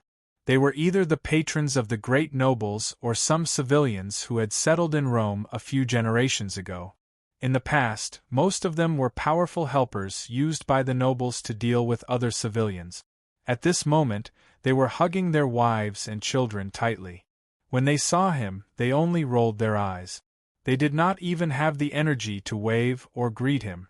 Seeing their miserable state, Publius once again firmly believed that it was the right decision to lead his family to submit to the kingdom of Daionia. When he arrived at the top of Capitoline Mountain, the courtyards of the supposedly solemn temples were also crowded with people who had fled up the mountain. Not only did they make the quiet and clean sacred courtyards noisy and dirty, but the air was also filled with an unpleasant stench. Seeing this, Publius felt anger rise in his heart. At the same time, he also felt a little sad. Therefore, when some nobles recognized him and learned that he was here to negotiate as the envoy of Daionia, they all cursed and spat at him. Some even rushed up to beat him up. However, these people who could not eat their fill and walked unsteadily could not break through the protection of the guard. Publius did not care about them at all. Instead, he looked at them with pity. Finally, the soldiers brought him to the rear hall of the Temple of Jupiter. "Please come in, envoy of Daionia." The guard captain deliberately emphasized the word, Daionia, to show his contempt for Publius. Publius took a deep breath and strode into the hall. "You still have the face to come here, Publius Manlius. As the patriarch of one of the most glorious clans in Rome, you have abandoned the glory of your ancestors, tarnished the reputation of your family, and shamelessly sided with the enemies of Rome. Now you dare to step into this sacred hall. The angry Jupiter will punish you severely." Publius recognized that the person who said this was Maruginans. If it was in the past, he would have been very afraid to talk to this prestigious old senator because he was the strongest supporter of the execution of Marcus. He also disliked the Manlius clan and often ridiculed them. But today, Publius looked straight at him, who was sitting in front of him and glaring at him. He was very calm. "Today, I am the envoy of Daionia. The king of Daionia has sent me to discuss important matters with you." There is no need to say any more nonsense here. Nonsense? Maruginense was even angrier. He suddenly stood up and shouted at Publius, "Do you know why we let you in? That is because we want to punish you, the traitor, like how we punished Marcus." Guards. Along with this shout, 2 menacing guards walked in. Publius immediately felt nervous. He tried to calm himself down and shouted, "Kill me? Then you must be prepared to let all the people on this mountain and other Rome nobles captured by Dionia be buried with me." There was a commotion in the hall. "Publius, you don't have to threaten us. When your body falls from the cliff and becomes a meat paste, it will not take long for the Dionia you rely on to be defeated by the army led by Camillus. We will return to the city below and rebuild the post-war Rome, just like in the past." Abilius immediately stood up and shouted loudly to inspire people. Publius laughed. "You are still dreaming of returning to Rome. I suggest you ask the 2 people I brought up the mountain now, Decimus Julius Bruce. You are all very familiar with him. More than 10 years ago, he took the initiative to move his family to Veii. This was a big news in Rome at that time. Now he will tell you how Dionia easily captured Caesarella and Veii, and then captured him. The other person, you, Maruginense, are even more familiar with, Dominius Camnelius Scilla. This is your young clansman. He used to be a platoon leader in the army led by Camillus. He will tell you how Camillus's army was defeated many times. Now, these defeated soldiers have retreated to Saturnicum, and are afraid that the Dionysian army will attack them. As soon as Publius's words came out, the entire hall was in an uproar, and the sound of discussion rose. It had been more than 20 days since the fall of Rome. Other than the battle that evening, the city of Rome had remained calm. As the days passed, the senators already had a bad feeling in their hearts, but they did not expect the situation to be so bad. Lies. This is a lie. Abilius hurriedly refuted, but it was obvious that he did not have enough confidence. "I don't care what happened outside. As a traitor, you should receive the most severe punishment." After the initial shock, Maruginense still spoke in a tough tone. Publius avoided his threatening gaze and looked around at the senators of Rome who were in a heated discussion. The panic and uneasiness on their faces calmed him down a little. He took a deep breath and shouted, "In this case, I have no regrets with all the nobles of Rome accompanying me to die. Come." With that, he waved at the 2 guards, then turned and walked out of the hall. "Wait a minute," someone among the senators shouted. Publius's nervous mood suddenly relaxed, and he slowly turned around. "As the envoy of Dionia, what matter do you have to negotiate with us here?" Potatus asked loudly. Chapter 857. At this point, Publius felt sour in his heart. He exhaled softly and then said loudly, "Therefore, the king of Dionia wishes for you to surrender."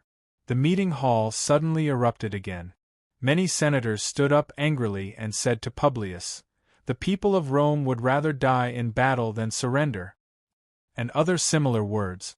Of course, there were also some senators who whispered in frustration, "How come even Phaedrus and Gabii are occupied by the people of Dionia?" and other similar words. "Isn't the king of Dionia too confident?" Potatus sneered.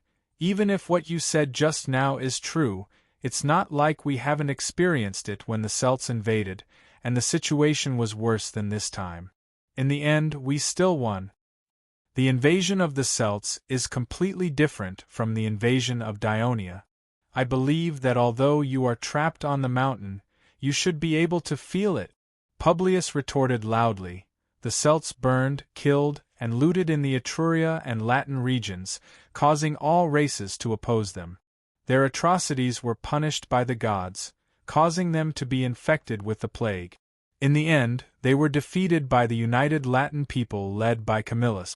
But now Publius shook his head and pointed to the foot of the mountain outside the door.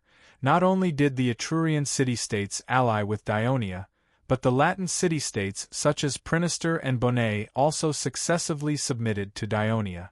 Even the civilians of Rome in the city have become citizens of the kingdom of Dionia. Except here, the city of Rome has completely become a city of Dionia. Instead, you have become the isolated people of the Latin region. False. What you said is false. Dionia is an invader. The Etrurian and Latin city-states will never ally with it. They will only be loyal to Rome. In the chaotic meeting hall, Senator Lucretius roared hysterically. Publius turned to look at him, his eyes filled with pity. I have no need to lie. You can ask Decimus and Dominicus later. They will tell you the truth. It's time to wake up from your sweet dreams. Potitus, Maruginus, Ambutus, Scipio the Great, and the others looked at each other. Publius' words confirmed the worries in their hearts. Finally, Potitus coughed lightly and said, We already know why you are here. We want to discuss this matter. You can go out and wait for our decision. Publius saluted. As he turned and walked out of the hall, the faces of his former colleagues were no longer as arrogant as they used to be. Instead, they were filled with fear and jealousy. This gave him an indescribable sense of joy. He raised his head and walked out of the hall step by step. As he left the dark rear hall, he saw Decimus and Domitius being led into the hall by the guards. A few hours later, he was led into the rear hall again. Only Ambustus was left in the rear hall. Have you made your decision? Publius asked directly. Sit down and talk, Publius. Ambustus did not answer immediately. Instead, he pointed to the seat that had been prepared for him. Publius did not stand on ceremony. He sat down and crossed his arms in front of his chest. Based on my understanding of the Senate of Rome, your decision must be to refuse to surrender, right? Ambustus looked at him and did not speak. I'm actually very happy to see you not surrender because you are all a group of selfish, arrogant, and cruel people. It's best for you to die on this mountain. Publius said sarcastically, then changed the topic. But on this mountain, besides you, there are your families and other people, especially those commoners. They are already lying on the ground with hunger. They can't even make a sound. Do you have the heart to let them die with you? There are thousands of people here. Do you really want the aristocracy of Rome to be completely extinct? Ambustus' face twitched a few times. He did not respond directly. Instead, he said softly, Publius, Marcus insisted on helping the commoners and almost provoked civil strife. The Senate had no choice but to make such a decision. It turns out that what Marcus did was right. If the Senate had passed his suggestions at that time, the commoners of Rome would not have turned to Dionia today, and you would not have fallen into such a predicament today. Publius loudly vented his dissatisfaction with the Senate of Rome that he had suppressed in his heart all these years. Maybe we have made some wrong decisions over the years. Ambutus sighed, stared at him, and said in a heavy tone, As one of the oldest clans in Rome, the manliest clan has lived here for generations. There are many relatives of your family who are related by marriage on this mountain. There are people who have given you favors, and there are people you have helped before. Do you have the heart to abandon all of this, including Jupiter and Juno, whom you have believed in since you were a child? Publius frowned and interrupted him. What are you trying to say? Ambustus looked at him sincerely and said with a pained expression, We underestimated the war with Dionia. We originally thought that even if they captured Rome, as long as Camillus' army returned, we could recapture Rome again. That's why we brought so many people up the mountain. But according to what you said, the army led by Camillus has been defeated, so the plan to return to Rome is far away, and our food supply is already very tight. Alas, I believe you have seen the tragic situation of the people when you went up the mountain. In a few days they may starve to death on this mountain because there is no food to eat. At this point, tears glistened in Ambustus' eyes. You guessed it right. We are not going to surrender, but we hope that we can allow them to go down the mountain and surrender so that they will not become food for the crows. Publius was stunned. Ambustus' request made him feel very embarrassed. By besieging the Capitoline mountain, the Dionia forced the Romans on the mountain to surrender by starving them of food. Ambustus wanted to arrange for most of the people who caused the greatest food consumption to go down the mountain so that he could continue to hold on. The shrewd king of Dionia would not let the Roman senators succeed with this clever proposal. Seeing that Publius was silent, Ambustus immediately put his hands on the ground, bent down, and knocked his forehead heavily on the ground. Publius was shocked and hurriedly got up to avoid it. "Ambustus, what are you doing? Please, save your compatriots," Ambustus begged. "It's useless. The king of Devers will not agree." Publius shook his head vigorously. Ambustus did not speak but kept lying on the ground. If it was Potitus or Maruginus doing this, it would only have the opposite effect. However, Ambustus had a good relationship with Publius in the past. After a long time, he sighed helplessly and finally responded, "Well, I will try my best to persuade the king of Devers." Thank you. I thank you on behalf of the people on the mountain." Ambustus sat up and said gratefully, "You don't have to thank me. I'll be content if you don't curse me a few more times," Publius said self-deprecatingly. Ambustus coughed a few times awkwardly. "But don't have too much hope. The king of Dionia is very dissatisfied with the nobles of Rome. Now that you have made this suggestion, even if they are allowed to go down the mountain in the end, I'm afraid it will not end well," Publius warned. Ambustus smiled bitterly. "There is hope as long as we are alive. We can't ask for more." Publius was silent. "By the way, have you seen my youngest daughter and son-in-law in the city? Are they doing well now?" Ambustus asked eagerly. "Your son-in-law and daughter are imprisoned in their own house, but they are not harmed. The king of Devers seems to be interested in Stolo. Yesterday, he even let him meet the captive Minucius." "Minucius was also captured?" Ambustus was surprised. "That's why I came to persuade you to surrender. Because you have no hope anymore." Publius took the opportunity to persuade again. Ambustus did not speak. "This is the condition proposed by the Rome senators?" The Devers looked straight at Publius without anger or joy. "Yes, your majesty." Publius did not dare to make eye contact with the Devers. He lowered his head and said respectfully, "After I went up the mountain, I have been patiently persuading them. I even brought the nobles of Rome who were captured in the previous battles, hoping that they could recognize the truth, but they still refused to compromise. I could only bring back their proposal. You've worked hard." The Devers praised him, then said in a flat tone, "It seems that these stubborn senators of Rome still haven't given up." Publius' heart tightened, and he did not dare to answer. The Devers walked a few steps in the center of the Senate with his hands behind his back. Suddenly, he asked, "How many people from Rome are on the mountain?" "About 6,000 people." 6,000 people. The Devers pondered for a while and asked again, "After the Celts captured Rome, how many people were guarding Capitoline Mountain?" Publius did not understand why the Devers asked this question. He answered truthfully, 532 people. The Devers thought for a while, turned to face him, and said decisively, "I agreed to their request and allowed those people from Rome to go down the mountain. But they can only be public servants of the kingdom, and only 500 people can stay on the mountain."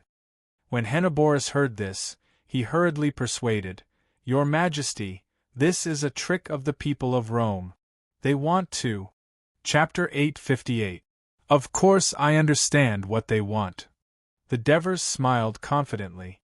"They want to be the heroes of Rome again, so I'll give them this chance. Let's see if their dream can finally come true." Hearing this, Henipolius was immediately relieved of his worries, and wished that he could immediately describe this scene and use it as an important source for his biography. On the other hand, Publius had mixed feelings. On the one hand, he was happy that he had fulfilled his promise and put an end to his worries.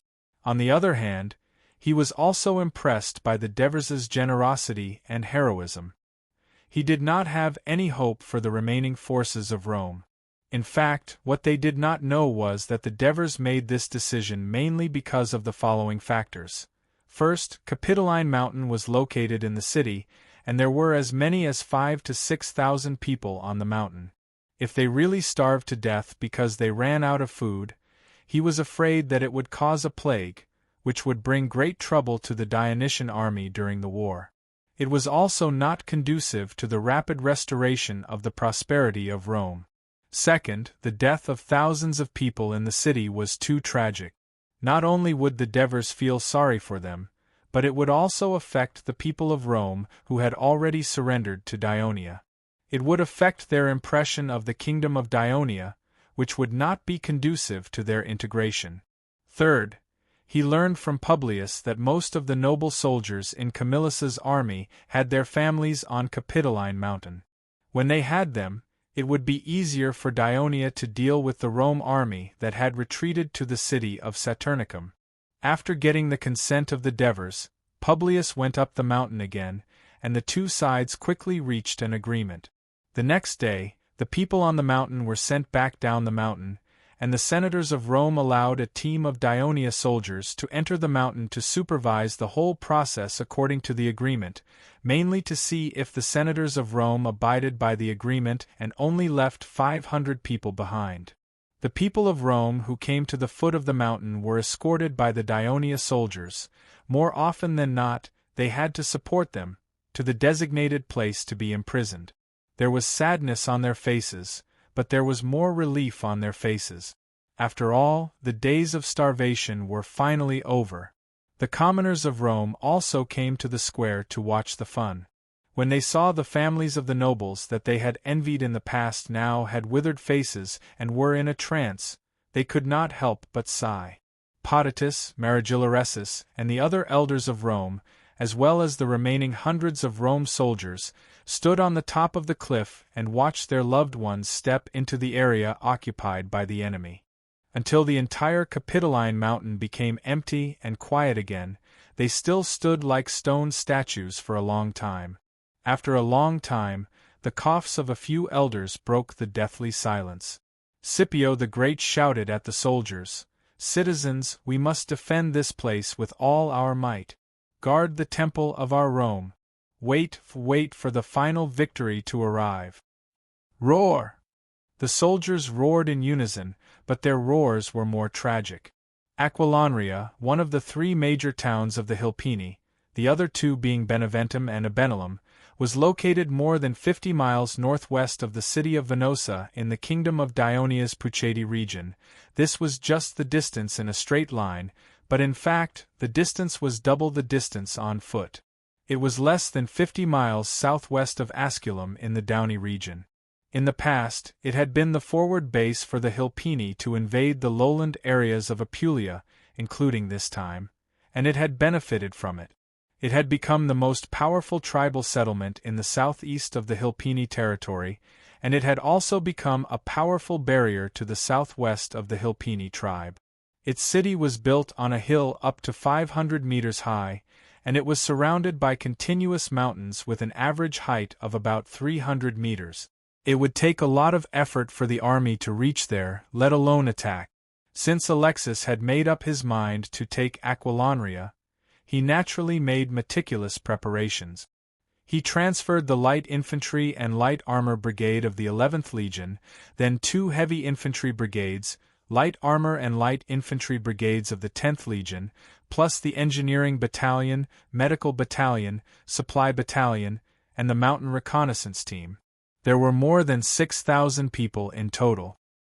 He also had a large pack carrying enough food for the army for more than 10 days, and 10 Abenalomians sent by Gurney as guides. At dawn, he led the army from Venosa and headed north to the south bank of the Orfanto River. They then marched upstream along the Orfanto River valley. Their march was relatively smooth, and they were not harassed by the Samni. It was understandable. In the previous 2 battles, the Samni were seriously injured, and now they were concentrating their main forces to attack the Campania alliance. There were not many young and strong tribesmen left in the territory who could fight. Therefore, this smooth march boosted Alexis's confidence in taking Aquilonria. In the afternoon, the Dionysian army arrived at a bend in the upper reaches of the Orfanto River. This was where the Orfanto River converged with a larger tributary, so the terrain was flat and the area was relatively open. It was also 10 miles south of the city of Aquilonria.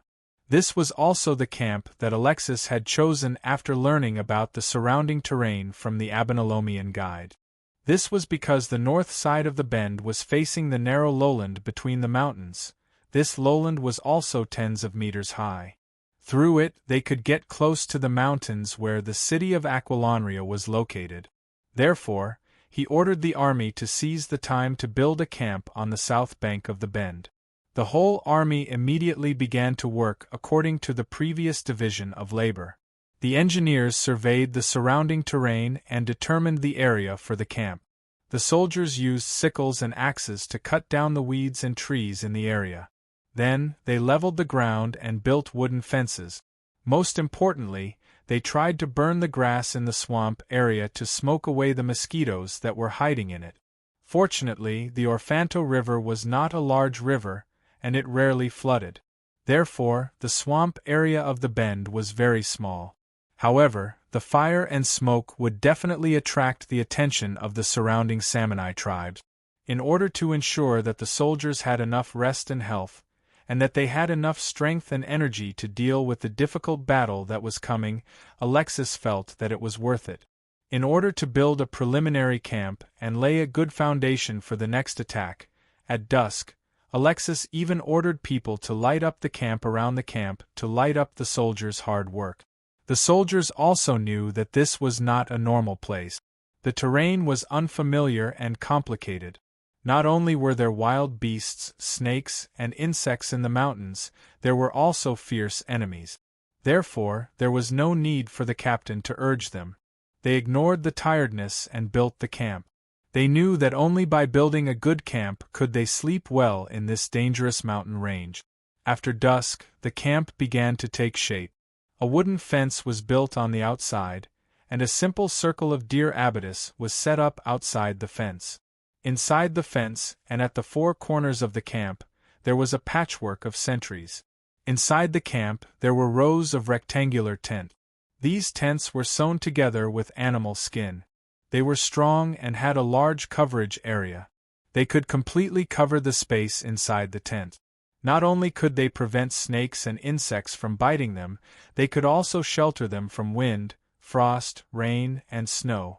Each tent could accommodate a small team of soldiers to rest.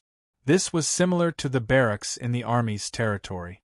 This way, familiar comrades could also relax and quickly sleep in an unfamiliar battlefield environment. This also made it easier for the squad leader to manage the camp. One company occupied an area within the camp. There was a relatively large gap between them and the other company's tent area. 6 companies were arranged in a ring, surrounding the medical camp, engineering camp, and supply camp in the middle. Usually, because of the heavy smell and noise of the pack beasts in the supply camp, the pack beasts were usually arranged at the side of the camp. But this time, because the camp was not perfect and its defense was weak, it was easy to be attacked if it was placed outside the camp. Also, fighting in the mountains made it difficult to transport food. Pack beasts were very important. At the very center of the camp was the commander's tent. Outside of the tent was a large brazier. The continuously burning flame allowed the officers and soldiers in the camp to find the commander even in the dark. While the soldiers were building the camp, Alexis specially arranged for a company to have enough rest. When all the soldiers began to sleep, this company began to stand guard, keep watch, and patrol the camp in the dark. Laeclesis, a Messapian, was the flag-bearer of the Turris victory 2 years ago. Now, he was already a captain of a company. As the commanding officer on duty tonight, he ordered the 4 squads under his command to stand guard in the east, west, south, north, and south of the campsite. He also solemnly instructed the 4 squad leaders, "You must keep your eyes open and observe any abnormalities outside the campsite. Report immediately if you find anything unusual. If anyone is careless or even sleeps, I will definitely punish them according to military law. There will be no mercy." After arranging the tasks, he personally followed the first team to patrol the north side of the camp. This was because he knew that the possibility of enemies appearing in this direction was very high. Late at night, the soldiers had already entered dreamland, but it was not quiet outside the camp. The howling of wolves in the forest, the croaking of frogs by the river, the chirping of birds in the swamp, the chirping of insects in the grass, and the gurgling of water. This was the most beautiful melody of nature. But this harmony would soon be broken. The water birds would slap the water in panic, the frogs would stop chirping in alarm, and there would be noisy footsteps on the other side of the river. "Company captain, there are enemies!" the soldier on the sentry tower warned. "Don't worry, first see how many enemies there are," Leclesis said calmly. He couldn't disturb the commander's rest just because there were a few enemies. That would only give Alexis the impression of incompetence. Mobile version of the fastest updated website.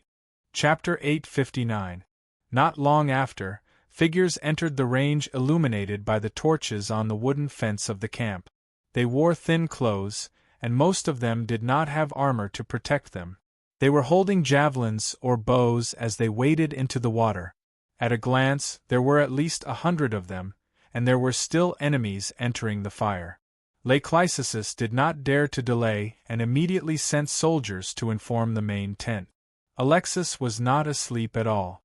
After receiving the news of the enemy attack, she immediately sent 2 light infantry battalions as reinforcements.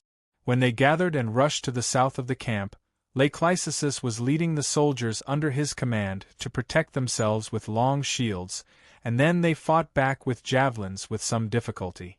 Many of the soldiers' long shields were pierced with several javelins. Due to the lack of time, the army did not have time to dig trenches and build earthen walls.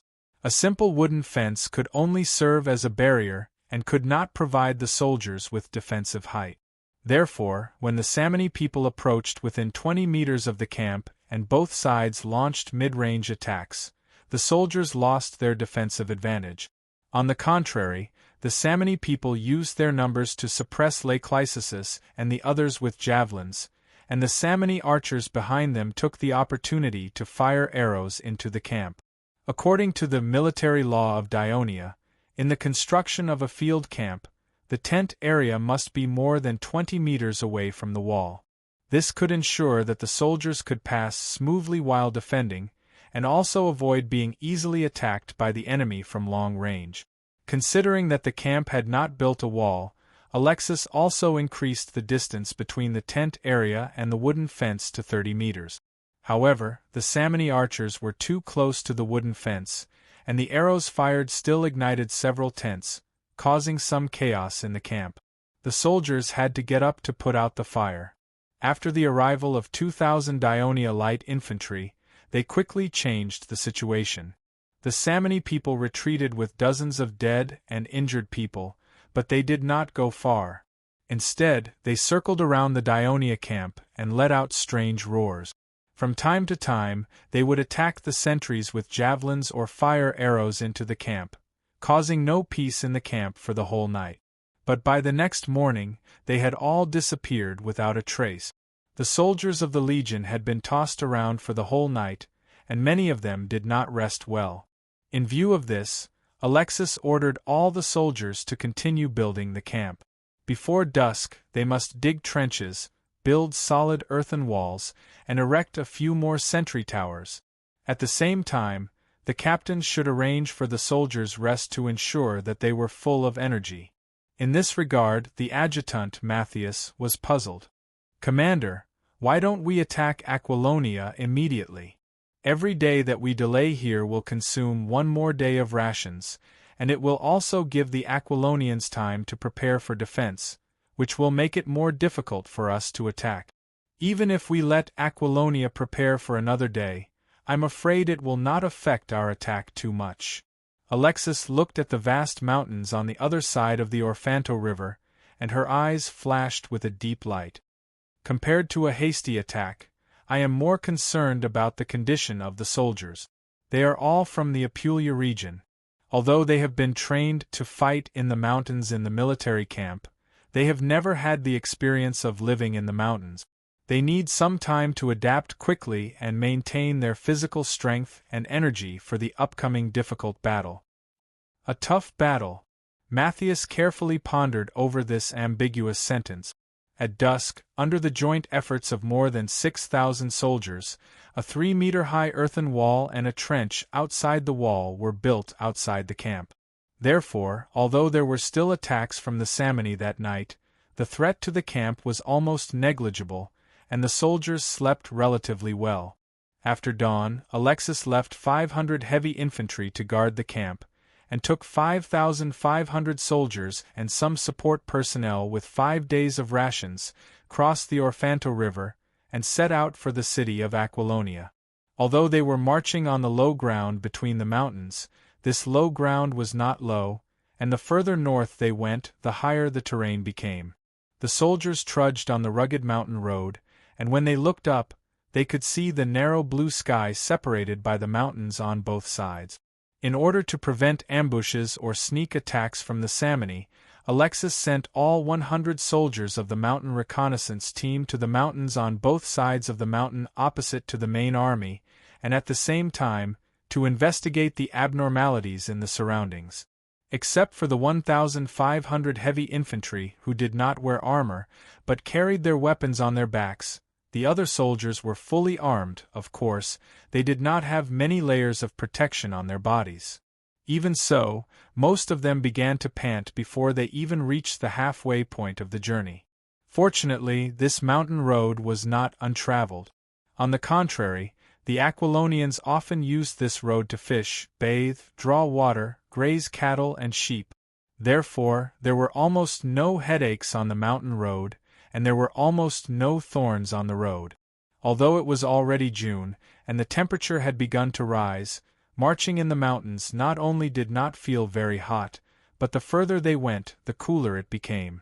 But for the soldiers of Puchetti and Downey, who grew up in the Apulian plains, this part of the mountain road made them feel like suffering. The high and low, and the winding mountain road made them have to walk carefully, and it was very exhausting. Mosquito bites, and the constant scratching of the trees and weeds soon made them feel itchy all over. The soldiers began to complain. Leclesis, on the other hand, was very focused on moving forward. There was a fire in his heart. In the attack of the Samni the night before yesterday, 5 people in his company died, 12 were injured, and several tents were burned. He had been blaming himself, thinking that it was because he called for reinforcements too late, which led to such a terrible result. In the previous 2 battles in Ascurum and Venosa, the Dionysian army easily won, giving him the illusion that the Samni were easy to deal with. But in the attack the night before yesterday, the heavy javelins thrown by the Samni were fierce and accurate. When the long shields were hit head-on, they could sometimes cause penetration, which was the main reason for the soldiers' deaths and injuries. Although Alexis did not criticize him, he secretly made up his mind, "I must take Aquilonia and avenge the deaths of my brothers." So, along the way, he constantly cheered the soldiers on, encouraging them to move forward. Even when some soldiers were tired and fell behind, he would take the initiative to help them carry their armor. Aquilonia was only 10 miles away from the new Dionia camp, but the Dionysian army trekked for nearly 4 hours before they finally walked out of the long and narrow lowland and entered a small semicircular valley. There was a mountain on the east side of the valley that was relatively short, and the mountain facing the west had a gentle slope. Unlike the other lush and green mountains, there were very few trees on the hillside, but some houses were scattered among the mountains, and dozens of sheep could be seen leisurely grazing on the mountain. Some of the sharp-eyed soldiers looked up and could vaguely see the wooden wall at the top of the mountain. That was the city of Aquilonia. Although the mountain it was located on was shorter than the other mountains and not as steep, it was still a few hundred meters high. Just looking at this height made the soldiers a little nervous, not to mention the fact that they were going to attack the city. Alexis first looked at the mountain where the city of Aquilonia was located for a long time, then carefully observed the valley. The engineer came over and told him that the ground of the valley was mixed with gravel, but it was still soft. Then let's build the camp, Alexis said calmly. But when the order was passed on to the whole army, the soldiers sighed one after another. But before building the camp, the soldiers first had to eat their dry rations and rest for a while to replenish their physical strength. Then, under the command of the team officers, they reluctantly picked up the tools and began to dig the ground.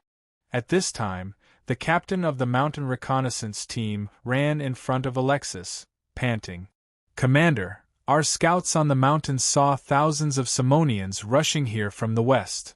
When Alexis heard the news, not only was he not shocked, but he seemed a little relieved. He asked unhurriedly, "How many are there? How far are they from here?" "Because of the cover of the mountain, I can't see the full picture of the enemy. I think there are no less than 5,000 people. When I came over, they were at least 3 miles away," the captain estimated and replied. Alexis turned to look at the west side of the valley.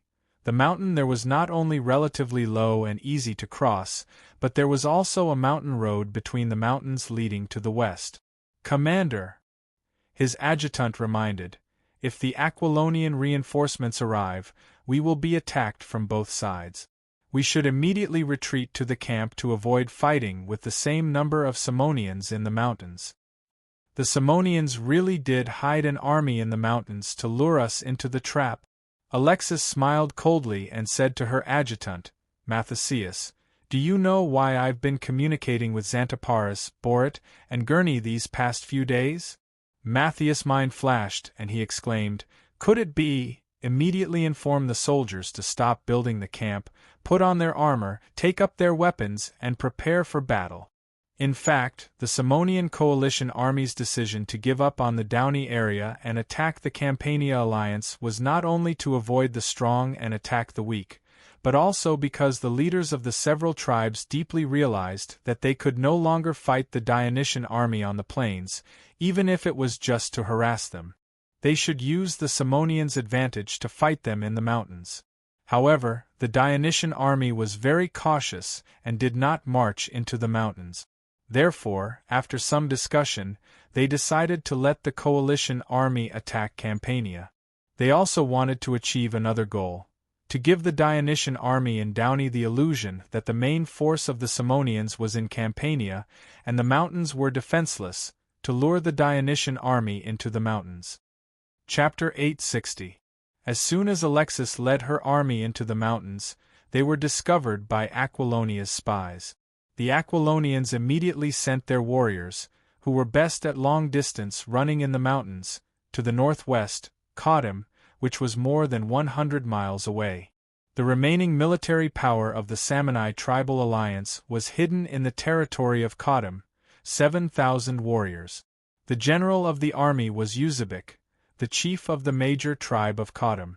When he heard the news yesterday afternoon, he was overjoyed, thinking that the opportunity for revenge had come. Moreover, the messenger of Aquilonia urged him again and again. Because there were only about 200 warriors in the city of Aquilonia, even if they relied on the dangerous terrain, they might not be able to hold on for long. So Eusebic quickly gathered these 7,000 warriors and rushed to the rescue of Aquilonia. It was not until noon that they arrived near the territory of Aquilonia.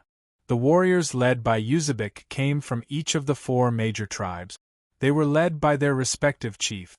As the army marched, their formation gradually became scattered, and the distance between the front and the back was more than 3 miles. By the time the middle part of Eusebic's army crossed the mountain ridge, the warriors at the front had already rushed down the valley and directly launched an attack on the Dionysian army. Seeing this, Eusebic knew that he could not stop the attack, so he simply let it go. He ordered the troops in the middle to slow down, waiting for the warriors at the back to arrive, while paying attention to the situation at the front. The main attack on the Dionysian army was made up of more than 1,000 Hilpini warriors, most of whom were javelin throwers. The Hilpini tribe had suffered the heaviest losses in this battle. These warriors not only hated the Dionia but also feared them. So after they rushed down the slope, not only did they slow down, but they also spread out. Using the hills and trees as cover, they slowly approached the Dionysian army like hunting lynx. At this time, the Dionysian army occupied a higher place in the valley. 1,500 heavy infantry spread out in a semicircle, all of them half-squatting, forming a shield formation. Behind them were 2 light infantry battalions of 1,000 archers. They nocked their arrows and watched the approaching enemy. Behind the archers were 1,000 javelin throwers. 1,000 light armored soldiers joined the heavy infantry formation, forming the eastern line of defense, watching out for enemies that might come down from the city of Aquilonia. This also made the whole formation an oval.